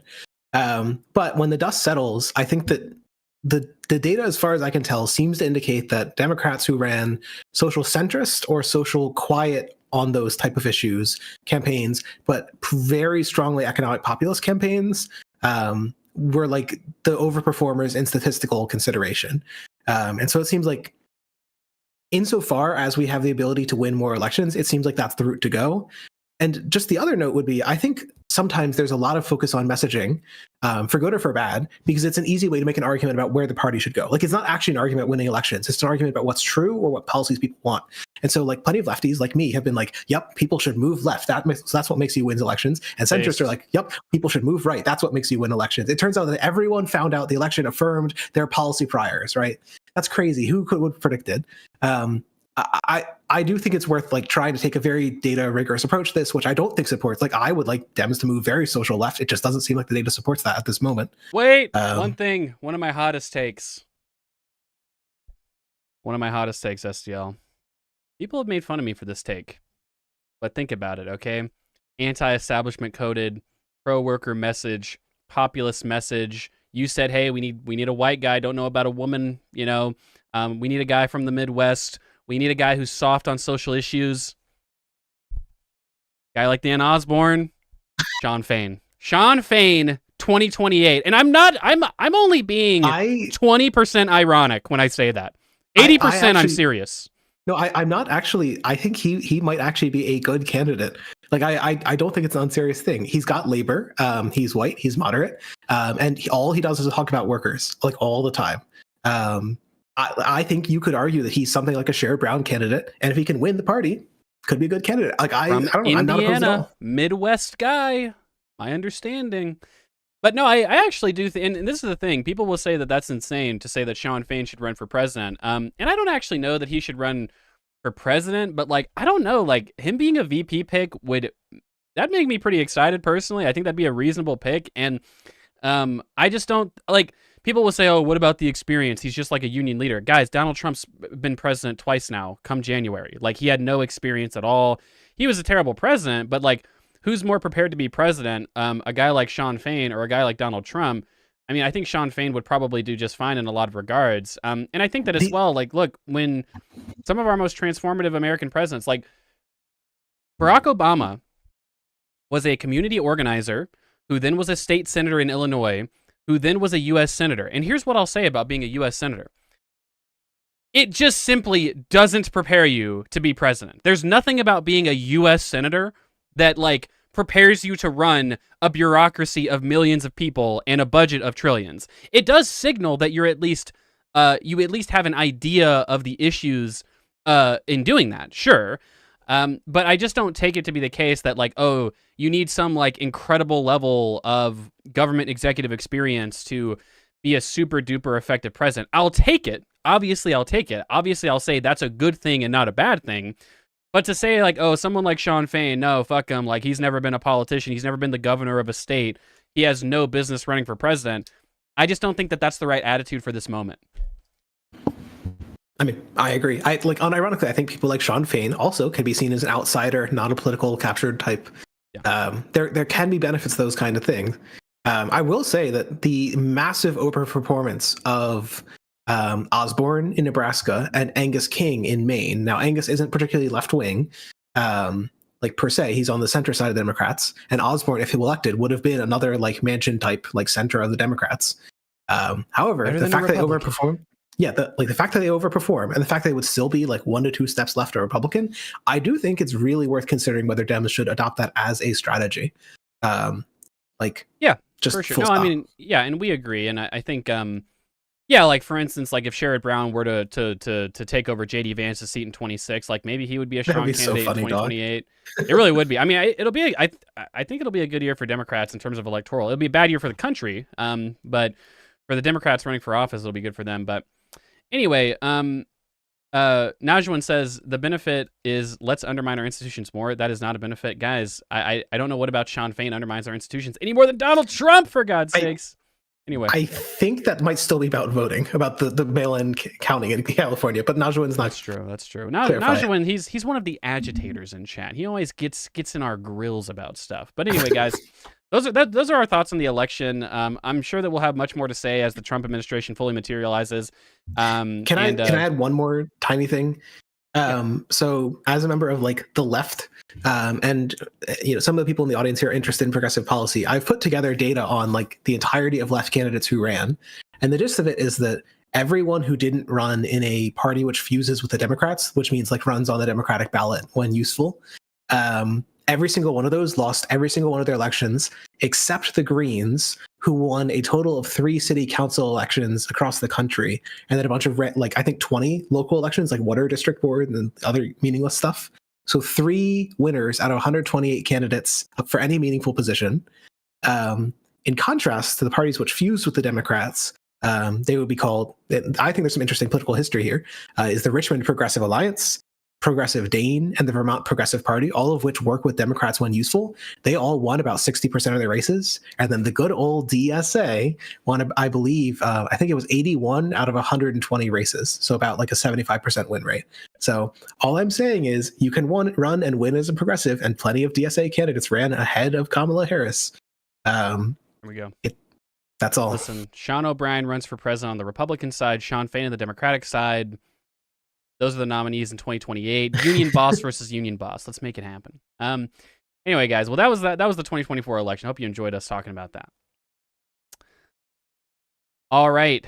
Audience topic of the week, SDL. I know that you've done a lot of research in this regard in the past. Now, a pretty classic sort of conservative position on the welfare state is, well, we just don't need the welfare state, because if we get rid of the welfare state, the charitable capacity of the economy, because people will pay so much less in taxes, you're not paying payroll taxes, you're not paying income taxes that are paying for these welfare systems. People have so much more discretionary income. They'll donate so much more to charity that it'll fill those gaps. And also, because charities are private organizations, like sort of not government associated organizations in some regards, they just will do it better, right? There'll be innovations, will deliver aid to people more effectively and efficiently.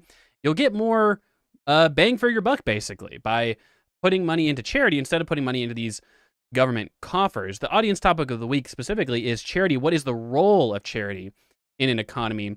In our progressive worldview, how do we feel about those conservative arguments? And with regards to our ideal world, does charity even exist?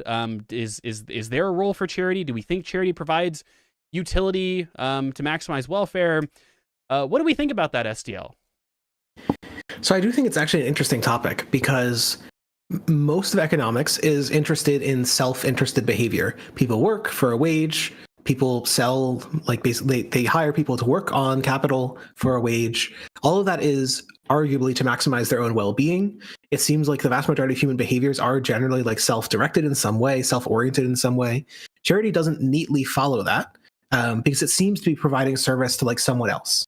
So as just a very general overview, one of the reasons I bring it up is this sort of question is, why do people do charity? Like, before we even get what's the role of charity in society, why do people contribute to charity? There's a small number of people, basically, who are like hyper utilitarians. Some of them would call themselves effective altruists, who are like doing so because they can maximize the social well-being of others by donating money to like extremely poor countries in Africa and Southeast Asia for malaria nets and other type of interventions, which have enormous positive returns. There's a small number of people who give to charity for that reason. But the vast majority of people give to charity mostly because it makes them feel good. There's some really strong evidence on this, that it's called the warm feeling, or the warm fuzzy feeling that you get from charity. Pretty much, like, you give to charity and you're like, I did a good thing. I helped out that homeless guy by giving him $100 on the side of the road. And you're not doing that necessarily because it helps the other person. You're doing it because it makes yourself feel good. This is what most behavioral research seems to show. And it's sort of a grim portrait of humanity, to be blunt. On the other hand, yeah, it's that, like, people aren't doing it because they're valuing others and they want to maximize the well-being of others. It's like because you do it for your own benefit.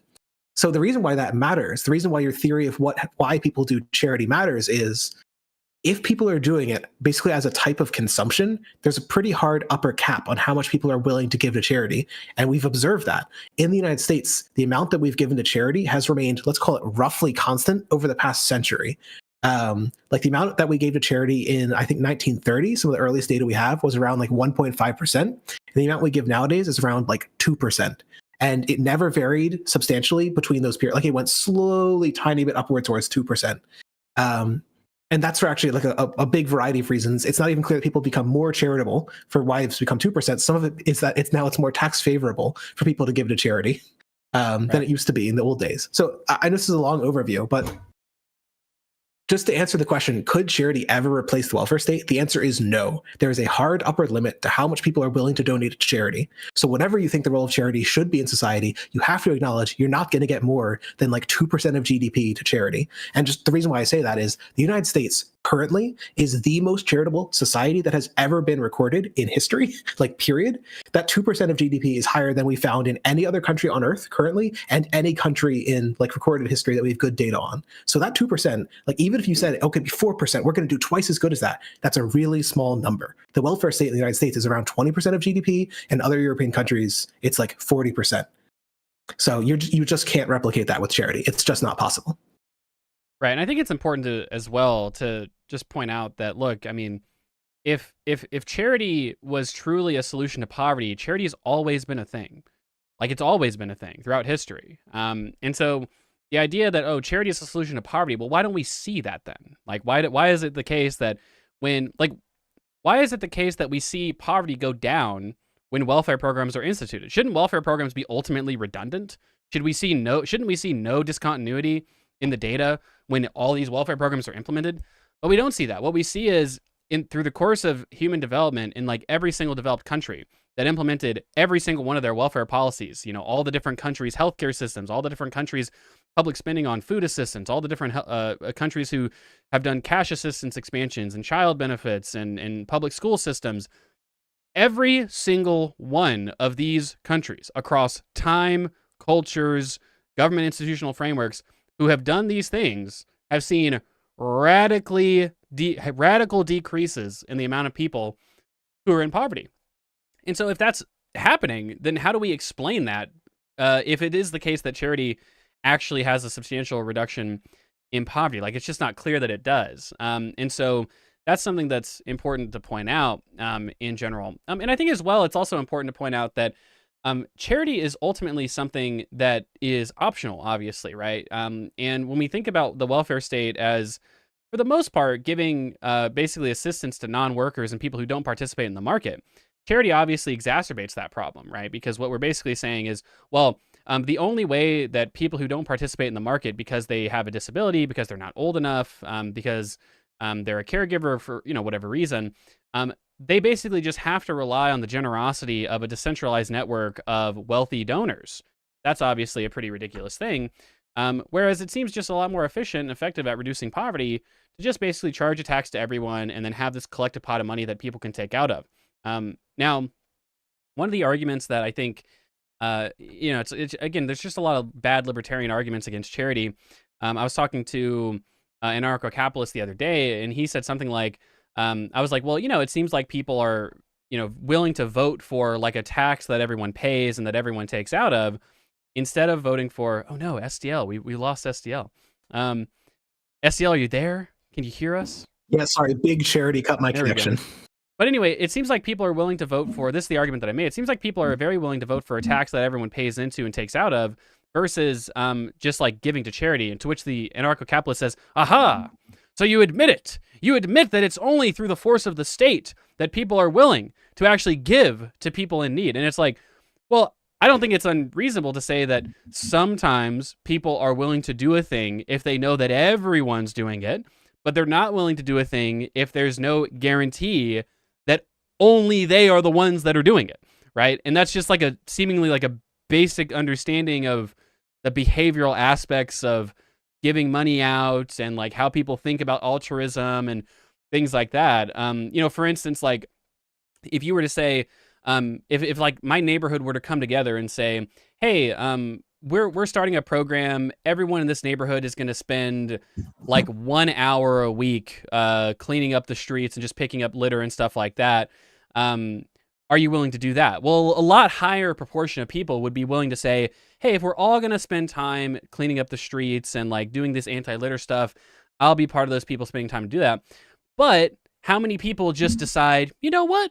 I'm just going to spend an hour in my week cleaning up trash off the street. Not very many people.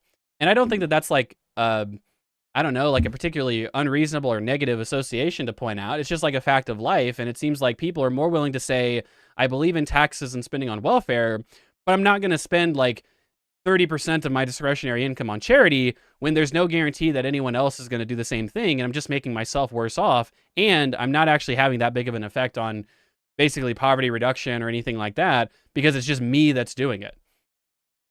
And just to be clear on that last one, I think that one's actually a really understated importance. Is like when you talk to effective altruist types, they'll be like, I just think that everyone should donate to the charity which maximizes human well-being. But then you look at how people actually donate to charity, and it's some of the least optimized ways possible.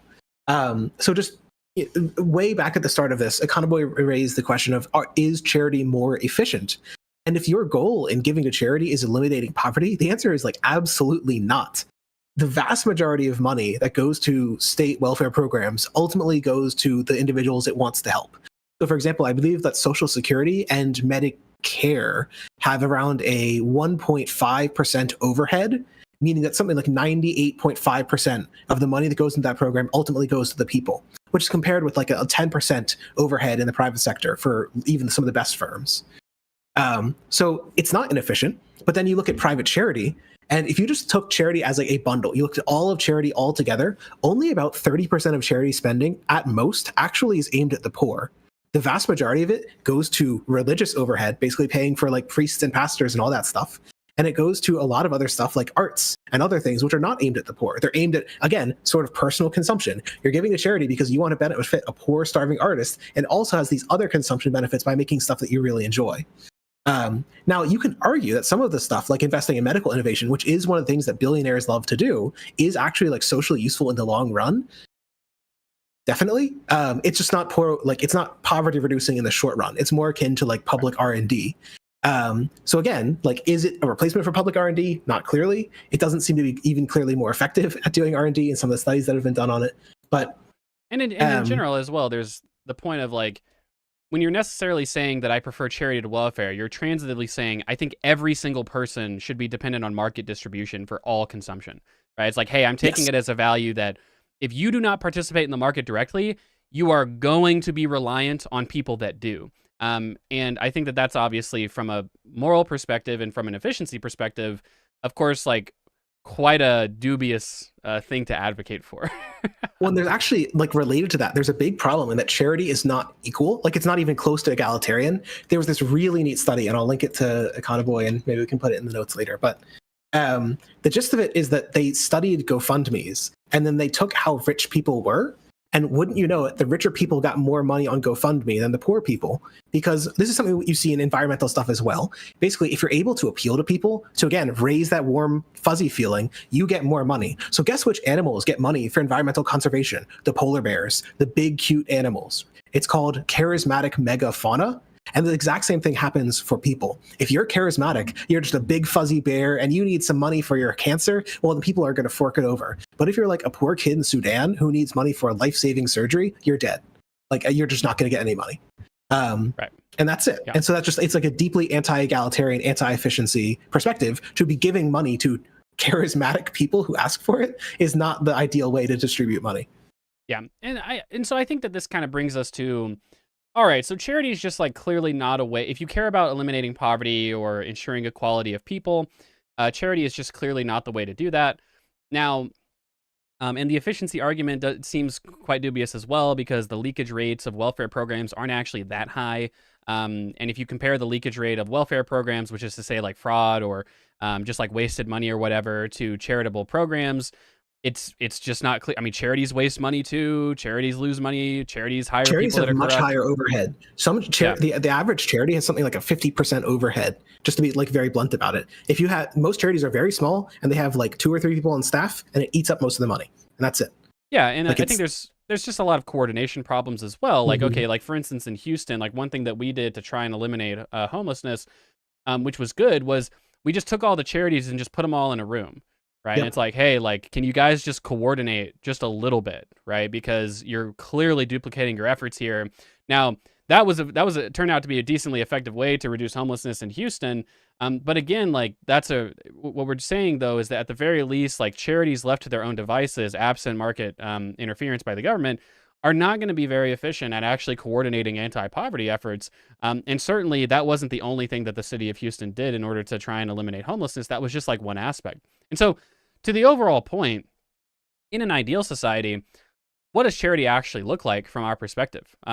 In my view, I think that in an ideal society, we have probably such a universalist and like generous welfare system, and we probably have such egalitarian institutions set up and democratic institutions set up that frankly the role of charity to eliminate poverty probably just doesn't even exist. Like there probably just isn't very much poverty in my ideal society. So, you know, in that regard, like what is the role of charity? Well, it's probably the stuff that SDL mentioned. It's probably stuff like, oh, you know, donating to arts programs, or maybe certain medical research and innovation that people want to do, or it's you know, it might be like international efforts, right? Like outside the country, because you know, like for instance, one funny story that I heard, I think it was it wasn't Charles Murray, it was Cameron Murray, the housing Australian housing guy. He has a funny story that he tells about a Singaporean anti-homelessness coordinator, where she actually doesn't do very much work in Singapore because there's just no homeless people in Singapore. She goes to other countries to do anti-homelessness advocacy because Singapore, that ain't a problem there, right? And so I think that similarly in my ideal society, you'd probably see something like that. Now, it would be so funny if we achieve Econoboy's ideal society and everyone's giving to the charity. The charity is just a big button labeled like propagandize social democracy in other countries. That's essentially what it sounds like you're describing. Well, I mean, like Doctors Without Borders and things like that would still exist, of course. But again, like I think that's where, you know, for instance, and there's news stories like this, right, where it's like, oh, mobile clinics, that's not a thing in Canada because everyone has healthcare access. The Canadian mobile clinics come to America because our poor people don't have healthcare access like they do in Canada. And so I think that's probably what you would see in my ideal society. Now, I think that the consumption of charity and like I guess it's weird to say it like that, but like basically where these dollars get distributed, I don't think that those dollars should only be distributed by people with high discretionary income. This is where something like participatory budgeting could actually be decently effective. Like, hey, let's just say that we had, you know, a voucher system where like, hey, everyone gets $20 a year that they can just throw to whatever charity they want. I think something like that could be effective. Just a way for people to feel involved and for people to feel like they actually have a direct choice in how this money gets distributed. And also, I think it could provide some interesting data for politicians. Like, hey, it turns out people just like really want us to invest in like medical research, or people just really want us to invest in like international aid for this or that, right? You know, there's a billion different accounts that you can throw this money into from a charitable perspective. They chose to throw them into these accounts. Hey, maybe that's something worth looking into. And the last thing that I'll say about charity as a utility is there probably is some benefit to just experimental operations of charities and like how we can see different models of distributing aid and how that could work and how that could maybe make things more efficient. And again, things like research and arts and things like that as well are probably good things to invest in from a societal perspective. That the government doesn't necessarily have to do everything, and so I think that's kind of the role of charity in my ideal system. SEO, what about you? In a socialist utopia, what's the role of charity? I mean, I do actually think, like, I've long argued for stuff like democracy vouchers, where people would be able to give to candidates and causes they care about. I think that that's a generally extensible system. There is value to being able to, quote unquote, vote with your dollar. The problem, in my opinion, is largely that people don't have roughly equal dollars at all. Like, there is value in being able to be like, I would like to see more people producing local news content. I'm going to give money to that. Or someone who's like, I want content on queer issues, so I'm going to give to that instead. There's value in letting people make those decisions. In the same way, there's value in letting people just decide which art to fund. But currently, you want to know who funds art? It's the mega rich. It doesn't seem like that's like an equitable way to approach that. Who funds like free code? Well, it's basically companies hiring people to work on it for free and people who love it for the game. But we could have something like a free open source code voucher, and you just give it to whoever you want. I like, the argument to me is that I see charity in its ideal form as having almost no role in reducing economic harms, because those have been eliminated anyway.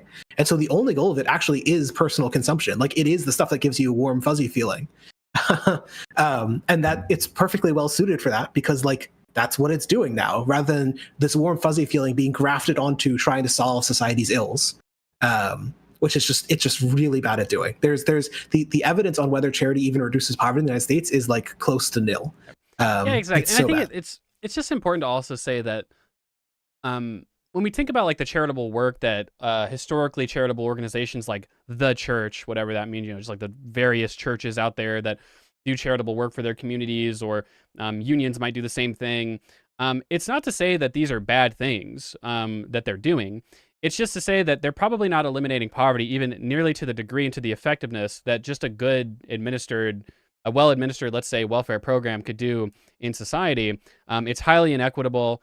And it's probably not as efficient. And as well, I think that there's a reason to believe that there's probably a lot of aspects of the charitable giving to organizations like that we just wouldn't say are very good, right? Like when churches go out and proselytize like abstinence-only education and stuff like that. Well, that's probably not a very good thing. And so charitable dollars probably just shouldn't be dedicated to something like that in general. Obviously, if people just believe in that, that's one thing. But anyway, yeah, charities in general, it's probably not a significant role for the organizations that we mentioned.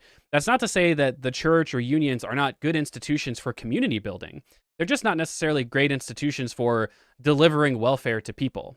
For instance, you see Matt Bruenig take the same claim on the Ghent system in unemployment insurance, where he would say, look, it's not that the Ghent system is bad necessarily. It's just that Can you just clarify what the Ghent system is, just for the sake of the... Yeah, and I was going to do that. Like, it's not that the Ghent system is bad, but the Ghent system, for those that don't know, is basically a system in which unemployment insurance is administered, not funded by, but administered by unions in mostly Nordic countries, is my understanding.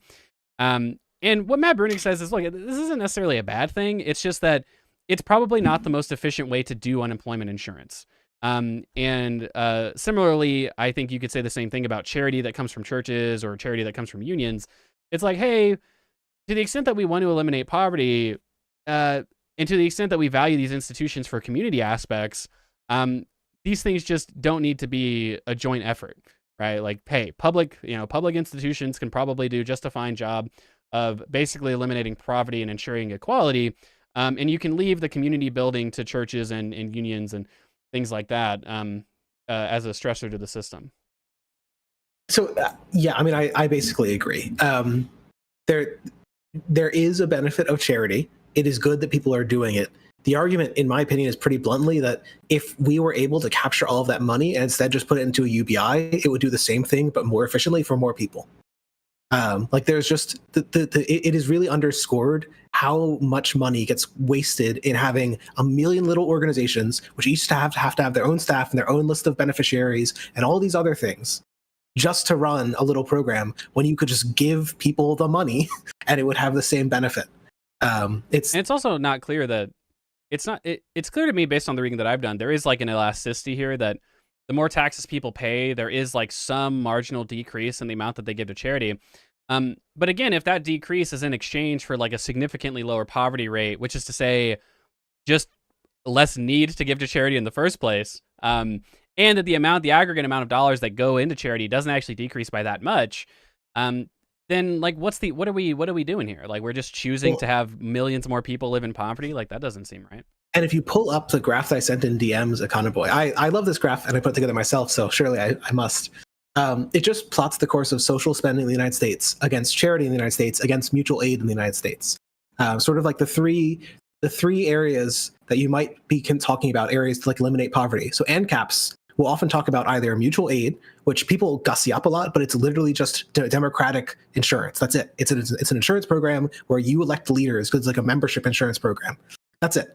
And those were never a major portion of the United States economy. Like when you go back really far into like the 1880s and whatnot, they were as large as U.S. social programs, only because U.S. social programs were so unimaginably tiny. Back in the 1880s, the only major social program we had was paying out benefits to veterans. That's it. So yeah, there was a period when mutual aid was as large as the U.S. welfare state because we didn't have one. And then as insurance companies got more and more professionalized, all the mutual aid societies just died. Like there's virtually none of them left nowadays because they are roughly as efficient as like corporate insurance companies. And they just get like, they're like maybe slightly outcompeted by having slightly less member democracy, slightly less need to manage that stuff. Yeah, and it's also very dubious in our current system of like industrial capitalism that essentially the needs of people seems to be substantially more robust than it used to be. And I think that when you look into a lot of these mutual aid society examples will be like healthcare based. Yep. Like, oh, look at this, you know. Yeah, and LBJ destroyed those. Like they all died after Great Society and Medicare, Medicaid. Like it's right, and people will say like, oh, like that's a bad thing, you know, like these mutual aid societies used to thrive. But it seems like when you actually look into the history of those mutual societies when it comes to healthcare, is they were kind of trading in an environment where healthcare itself just wasn't very robust as a science, and that the actual offering of healthcare just wasn't very good. You had a lot of quack physicians and a lot of like, yeah, like you had people will say, people will say things like, man, you know, healthcare was really cheap in the 1920s. It's like, no shit, healthcare like was barely even a fucking healthcare in the 1920s was cocaine. Of course, it was cheap. Like it's like it's almost like, I don't know. Like I'm trying to think of an example. It's like, man, like cars are so much more expensive nowadays than they used to be, and it's like in an inflation adjusted sense, that's not even necessarily true. Number two, there are so many more features in our current, like cars are so much better than they used to be, right? And so of course it's going to be maybe a bit more expensive, and healthcare is a very similar thing, of course. Well, yeah, and so just I totally agree on the mutual aid point, and then on the charity point. The reason I brought this up is there's a lot of evidence that you're correct, that there is a cross elasticity between taxes and charity. More taxes means less charity. Now, if you're raising taxes to pay for war or something which doesn't benefit poor people, then you are probably hurting poor people by taking money from charity and putting it into like the meat grinder. But if you're taxing people to put it into social spending, you're basically taking money from a charity program, which benefits the poor. Only 30% of it actually benefits the poor. And of that, there's a 50% overhead. And you're taking it and converting it into, like, let's say Medicare, Medicaid, which has a 2% overhead. You're actually increasing the amount of dollars available. Even if you like, you'd have to decrease the amount of charity by like 50% or something to see a decrease in the amount of money going to poor people, just because of that decrease in overhead and that increase in the portion going to the poor. That's not what we observe. The gist of it is that when you look at this, charity, as I said, has basically not budged. Like we are roughly as charitable today as we were in the 1930s. But the social spending in this country has skyrocketed compared to the non-existent social spending. Like we spend 1% of GDP in the 1880s, and we spend, 20% on non-education social spending nowadays. That's a 20-fold increase, but charity did not decrease at all proportionally. So my point is just there is an elasticity, but I think it's much smaller than people think it is. That's all. Yeah, that's exactly right. And I think as well, one of the things with these like hyper libertarian arguments that I think is just very there's just no really getting out of it if you're a libertarian, is like, hey, people just don't want this. Like, let's just say that you're right. Let's just say that you're correct, that, hey, you know, we would have like some like higher level of innovation and some higher level of like economic growth and abundance and probably some higher levels of inequality. But maybe like eventually 100 years in the future, we've reached like Star Trek level innovation instead of 300 years in the future because we just had so much more extra growth. Well, you're also running against like a basic intuition that people just didn't. People were really miserable living under the circumstance of industrial capitalism, no welfare state. That was a circumstance that created socialism. That's like the environment that socialism was created in was, wow, this place needs some changes because this whole industrial capitalism without a welfare state thing is not working out for like the poorest amongst us, for the average person in many regards. And that's why you just sort of necessarily in our democratic society have to take inequality and sort of like low income stagnation seriously, because people don't tolerate these circumstances. Well, and one last note on that actually is that it is true that taxation decreases charity. It's also true that egalitarian societies increase charity. So there's some evidence that in times when incomes were more equal, the rich gave more money to charity. So it's hard to prove this sort of thing because we don't have super great data on it. But the gist of it is that when income inequality was lower, giving by the rich was higher. And it's not that the giving from the rich decreased inequality. Like, obviously, it was a marginal effect anyway, like for all the reasons we've discussed earlier. It's rather that the inequality increased charity. That seems like a fairly obvious thing. If giving money to people gives you the warm fuzzies and you live in a society that values equality and anti-poverty more, you, in other words, are a less selfish society, you will actually value charity more. So this weird argument that even though you may be like forcing people to pay taxes, if you can also propagandize them into liking doing that, they may also give more charity.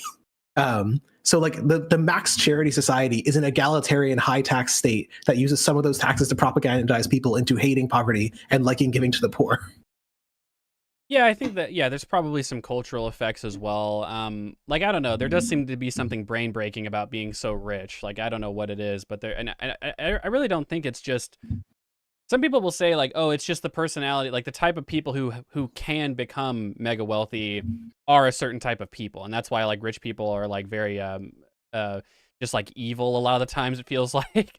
But I actually don't think that that's true, at least in my experience. Like, it seems like when people achieve like very high status, whether it be because of like political power or because of being very wealthy or whatever, I don't know, there's just like something about that environment and just being super wealthy and being super powerful that does seem to change people for the worse. Like, some people are down to earth even though they're really rich or really powerful. That does exist, but like when you have a hyper unequal society, the people at the top, it seems like they tend to look down on people at the bottom because they truly are just so far above them, right? Like, Elon Musk is just like a millionaire that lives in Norway and the poorest person in Norway are still pretty far apart, but they're several orders of magnitude closer in relative lived experience than Elon Musk and like the poorest American. Like the poorest American, like, disabled person in like Appalachia who's like barely getting enough food to eat on a day-to-day basis is like so much worse off than Elon Musk. And that compression probably leads to pro-social outcomes. I mean, we know for a fact that certain pro-social outcomes come from that, like, reduced crime and, social cohesion tends to be better. And radical politics seems to go away to a large degree when you have more egalitarian societies. But like SDL said, there's probably reason to believe that their sort of pro-social outcomes are significantly more distributed and understated than just those things that have been researched so robustly in the current literature. The last thing I wanted to add is, I provided like a bit of that historical note in that graph there. One of the things that Conboy raised a little bit ago is this question of historically, why hasn't charity eliminated poverty? And I think it's related to this. It's that most of history was very, very unequal. There were a few made men, a few rich people at the top of the system. They inherited their titles. They were literally born into riches, born into title. And there were a bunch of extremely poor people who had literally no way to get ahead in society. And those were some of the lowest charity societies ever. Estimates of the amount of charity in those societies as percent of GDP was around like 0.2 to like 0.5%. In fact, the most charitable societies were the early developers of capitalism. Like the Netherlands was one of the most charitable societies on earth, despite being one of the least religious, most tolerant, and most capitalist-minded. And it was mostly because it was a more egalitarian system than the aristocratic like hellholes that the rest of Europe was. So just this argument that like sometimes people will raise religious arguments about this too, like people abandoned God, but in the good old days when the church ran everything and everyone went to church every week and they all knew each other, everyone would pitch in and no one would fall through the cracks. Do you know where the word gleaning comes from? I don't. Econoboy. Gleaning is the process established in law in some states that the very poor would have the right to go through fields after they'd been picked clean of all the food and pick through it again a second time for all of the little seed remnants and eat that. That was the level of charity we were talking about in the Middle Ages. And that accounted for about 0.1% of GDP in the countries where it existed, which for reference is about 200 times smaller than what countries like the United States do nowadays. Like it is an unbelievably small amount of money that was given to the very poor in those countries. And again, I think I think it's important to note as well. Like, I don't think that this reflects poorly on people that don't give to charity. I think that's something that's worth pointing out, right? I think that what it does reflect is just a realistic understanding of an individual's impact on large macroeconomic issues, right? Like, it's not a bad thing when you give $100 to a homeless person on the street, but it's just not a realistic expectation that you as like an upper middle income person donating, like if you make $100,000 a year and you donate $20,000 a year to charity, like that's a good thing to do. Most people don't do that though, because they realistically recognize, hey, look, ultimately this doesn't make that big of a difference. And I am making myself significantly materially worse off. Now, I think that to be fair, you could always criticize billionaires. Like why doesn't Elon Musk just give away like $50 billion? Like that's probably a reasonable criticism because he doesn't need that amount of wealth. It seems very extravagant, obviously, to a certain degree. But I think that it doesn't really necessarily reflect poorly on, and this is like a basic argument that you hear. It's like, oh, well, if that's such a big deal, why don't you donate all your fucking money to charity, dumbass? And it's like, well, it's because there's no realistic prospect of that actually making a significant difference in the outcomes of people. But if I advocate for like, hey, we all pay an extra 5% income tax and we use that to fund, I don't know, like a Medicare system that expands to millions of people or something like that, I know for a fact that that reduces poverty a substantial amount. We just have good evidence to say that. We don't have good evidence to say that some decentralized notion of giving to charity actually significantly reduces poverty. We just like the small government libertarians who advocate for that, who actually say this. I truly do not know with what basis they say, oh, there's a reason to believe if we got rid of social spending, charity would explode in terms of its relevance in this economy. Literally speaking, there is no reason to believe that would plausibly happen. There just isn't. I've never heard one. I've never heard a good case for that to be made. I don't know. Maybe SL, you've had more robust arguments with libertarians. I've never heard it. The strongest argument presented is the elasticity of taxation and charity argument. The problem is that if you math it out, right, because the elasticity is going to be way less than 1. If you imagine that you like abolished all taxation overnight or something, then maybe charity gets like 5% of GDP somehow. That's something that we've never observed in any other country ever. And even that means that you're seeing a 6-fold reduction in the amount of money given to the poor. So unless you think that charities are somehow like so unbelievably more efficient than the government, then you know that this is a reduction of what people are receiving. And the fact is that charities just aren't like 6 times more efficient than the government. They're roughly like 2 to 3 times less efficient. So it wouldn't just be a 6 times decrease in charity. It would be like a 30 times decrease. I don't know if I did the math right. I guess that'd be like 12 times or something. But the point of it is just that the evidence for it, even at its best, is the elasticity argument.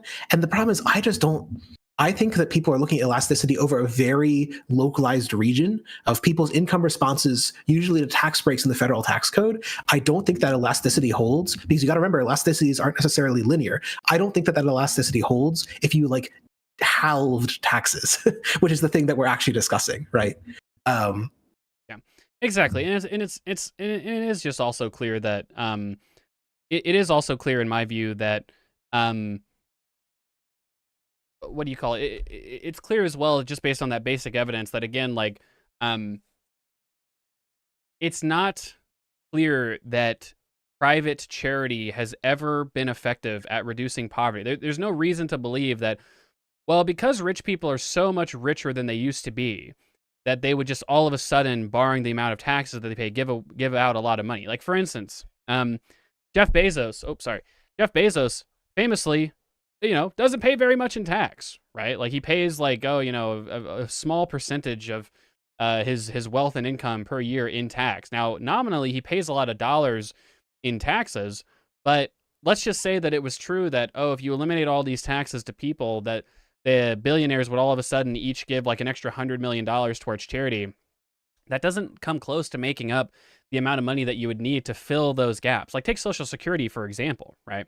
Social Security is an income supplement program, right? It has a very low administrative cost. The average Social Security beneficiary, I think there's like 16, 20 million Social Security beneficiaries every month. The average monthly check that gets sent out is about $1,600, okay? Now, we all pay collectively a 6.2% Social Security tax. Companies match it, whatever, quibbling on who actually pays it. That's like the taxes that we pay. That's on labor income. Beyond a certain point, you don't pay more than that. And so we have to make the argument that if we were to get rid of the Social Security Administration, that charities would all of a sudden be paying at least $1,600 a month to millions and millions of old people in order to sustain themselves. Do we really think that that'll happen? Or somehow, what some people will say is, well, they'll do it. Libertarians sometimes say they'll do it so efficiently that somehow that'll make, like, even if you're getting $1,400 a month instead of $1,600, somehow the efficiency of receiving that direct deposit, like, makes up for the fact that you're losing hundreds. Like, how does this make sense, libertarians? You're frustrating me. Literally, the only argument that can make this work is if private charities, like you say, are on the order of like 2 to 6 times more efficient. And the only way you can do that too, like, to be clear, right now we give people money benefits. So the fact is, a charity can't be more efficient at giving money benefits because we're already giving 98% of it. The charity is not going to be any more efficient in overhead. Like, you have to assume at least like 1% overhead or something. So they can't do more efficient in money benefits. Funnily enough, the argument I think that a libertarian would be forced to be making is that charities should be giving in-kind benefits, and somehow they would be so much more efficient at giving those in-kind benefits to people rather than just giving people the money and then letting the person buy itself. But if you buy that argument, then actually you're a paternalist who doesn't think the market works because you don't believe that people are the best makers of decisions with their own money, right? That means that you think that charities and other government institutions can do better than people. So I just like, I think if you actually gamed this out, you would end up with like an extremely unlibertarian argument that it's good for the government to decide what you buy. Right, yeah. It's like if you take it that there won't be $2 trillion a year of extra charitable spending towards old people, well, when it comes to just giving people money, like, how do you argue that that doesn't just necessarily make millions of elderly people worse off, right? Like, it's a very bizarre and absurd argument. And I find that libertarians and anarcho-capitalists and anarchists in general, to be honest, I just don't see how they get out of this argument. Now, some like when I was talking to Kevin Carson, who's a kind of a more left-aligned anarchist, I would say, although he would say he's an anarchist without labels. It seems like some anarchists will rely on like sort of this bigness criticism. They'll say like, oh, communities will be so much more small and granular that these mutual societies will, they'll be more feasible in that environment.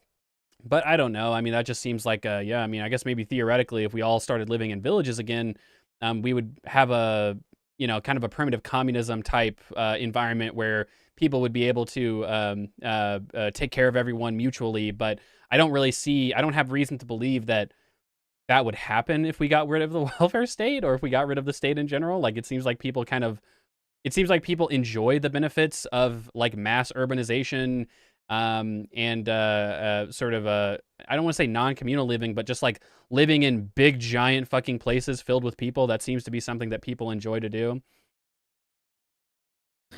Can I add one last note on this? Of course, SDL. Oh, you cut out because I don't know if I interrupted you. Of course, SDL, I said. Okay. The gist of what I wanted to add, if you were actually done speaking, because I think my network cut out, was one last odd benefit of social spending versus charity is that social spending is generally anti-cyclical, while charity is pro-cyclical. What do we mean by that? Pro-cyclical things are things which, when the economy is going down, also go down. So charity declines during recessions and increases during the good times. So oddly enough, charity helps increase how bad recessions are because it falls away during recessions. And it helps expand the boom, which is the opposite of what you want. So social spending is the exact opposite. It expands in bad times and it contracts in good times. And if you're a post-Keynesian or a Keynesian of any type, you should understand why you want to maintain high aggregate demand through the recession, and you don't want to boost it above its like natural level during the good times. So there's like a weird argument that basically every setup of how charity is done, a network of very small programs which have high overhead, a variety of causes where people give to those who are close to them in identity, usually same religion or same university or same high school or whatever. And just even at the macro level of when it's administered throughout time, all of these things indicate that it is just not a suitable vehicle for like the policy goals that you care about.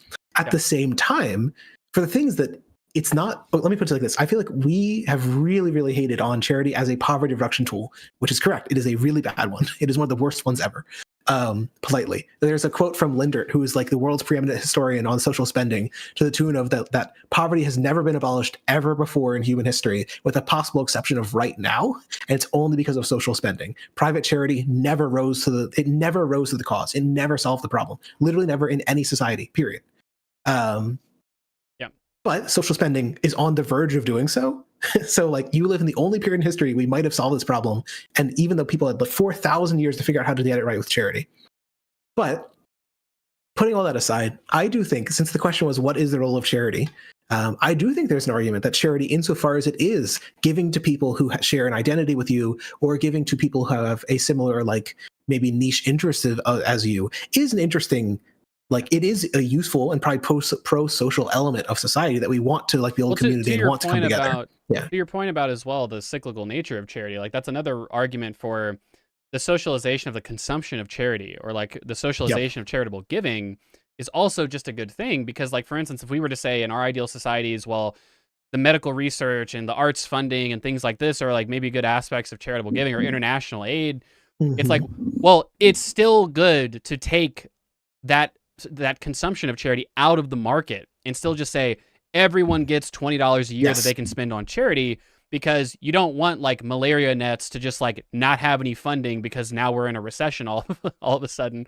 And you don't want arts funding to take a shit, and you don't want like major medical innovations to just be paused because there's a recession and people aren't giving to charity. That there's still a reason to say that just like the pure market distribution of charitable giving, even to the extent that we take charity to be useful in some regards, is not a good idea. That it's probably good to socialize the consumption of that to some degree with vouchers and some sort of regular payments that we give. Yeah, I mean, that's the gist of it, is that the argument that I've pretty much always given is that the benefits that you get of individual consumption of these sort of art and cultural goods is probably best replicated through some sort of voucher type system that lets people have the choice, which is the benefit of charity, while not causing a lot of inequality in that consumption and a lot of cyclicality in that consumption. Like I feel like this is an undersold element of like left-wing economics is temporal smoothing. I just don't want things where there are so many organizations which just die when a recession happens. Like I've studied, in particular on the left, on like left-wing organizations, they'll just die whenever a recession rolls around. But the same is true of other organizations like charity organizations. Because they weren't good enough, SDL. Like clearly they weren't competing well enough in the marketplace of ideas. And this is actually one of the other like really annoying things about charity is they constantly have to spend all of their money advertising for your money. Like you'll get ads being like, please give to us so that we can give to some guy in charity. Sorry, some guy in Africa, some guy in the Southeast Asia. Like there's all this overhead of having to beg for money that you could just eliminate if they didn't have to beg for money and they just got some sort of guaranteed income stream. So it's just there's just all these little things which are just really bad in the setup of charity. Exactly. Well, those are our views on charity in general. So it sounds like the summary of things is not that charity is just like an inherently bad thing, or that even in our ideal societies charity wouldn't exist. I mean, of course, just people giving money decentrally to things that they think are important is not it wouldn't be a concept that would go away in our ideal systems, but it would be structured differently, right? The giving to charity would be substantially more egalitarian, probably through a voucher system. And we would have a robust welfare state such to the fact that domestically speaking, at the very least, it just wouldn't be a thing. Like people wouldn't need to give money to charity to reduce poverty, because poverty would either be eliminated or be trivially low. And so there just wouldn't be as much necessary capacity for charitable organizations in that regard. And in general, again, that's probably just a better way to think about things. The sort of libertarian ideal of charity, that charity will reduce poverty. Well, that's not true. oh, well, charity is good for choice. Well, the choice of who? The choice of people that have a substantially large discretionary income and not the choice of anyone else. And that's not good for the third argument of libertarian ideal for charity, which is allocative efficiency. Do we take it to be the case that only high income people are like allocatively efficient with how they distribute money? Like, no, it's probably better that everyone has an opportunity to give to charity if they want. And so things like socializing the consumption of charity, or socializing charitable giving, if we don't want to call charities consumption, probably makes a lot of sense as well. STL, any final thoughts before we call it a night? I just want to argue, like, again, charity is not bad per se. It's just that for the goal that's advertised as of being an anti-poverty solution, it fails in basically every way. For the goal of like cultural consumption and bringing people together in like religious community, it does really well. It turns out that people can buy warm fuzzy goods with charity really effectively, but it's just not good on anything which isn't actually a warm fuzzy good. That's the gist of it. Art's great, religion's great. There's a bunch of other things where charity and those sorts of donations work fine. It just isn't good for stuff like research funding, open source coding, or solving poverty. So don't claim it to do that, and don't set it up to do that. There we go. Well, guys, it's been a great show. Thanks for coming out and watching. Again, we had to record late because we're just a bunch of normies. You know, we have jobs and things that we do to touch grass and, you know, families that we talk to. So sometimes we have to move around our schedule, but thanks for watching, and I'll get back on uploading all the things. We got a talk with Kevin Carson that I did, which apparently was a very good discussion to the people that tuned in. And we're going to be uploading the clips of this show afterwards as well. And so thanks for tuning in, guys, I should say. Patreon.com/the3wonks if you want to say what we talk to on a week-to-week basis. You want a little bit more direct interaction. Be sure to join the Discord as well. And once again, thanks for coming out and watching us talk about various topics of niche interest.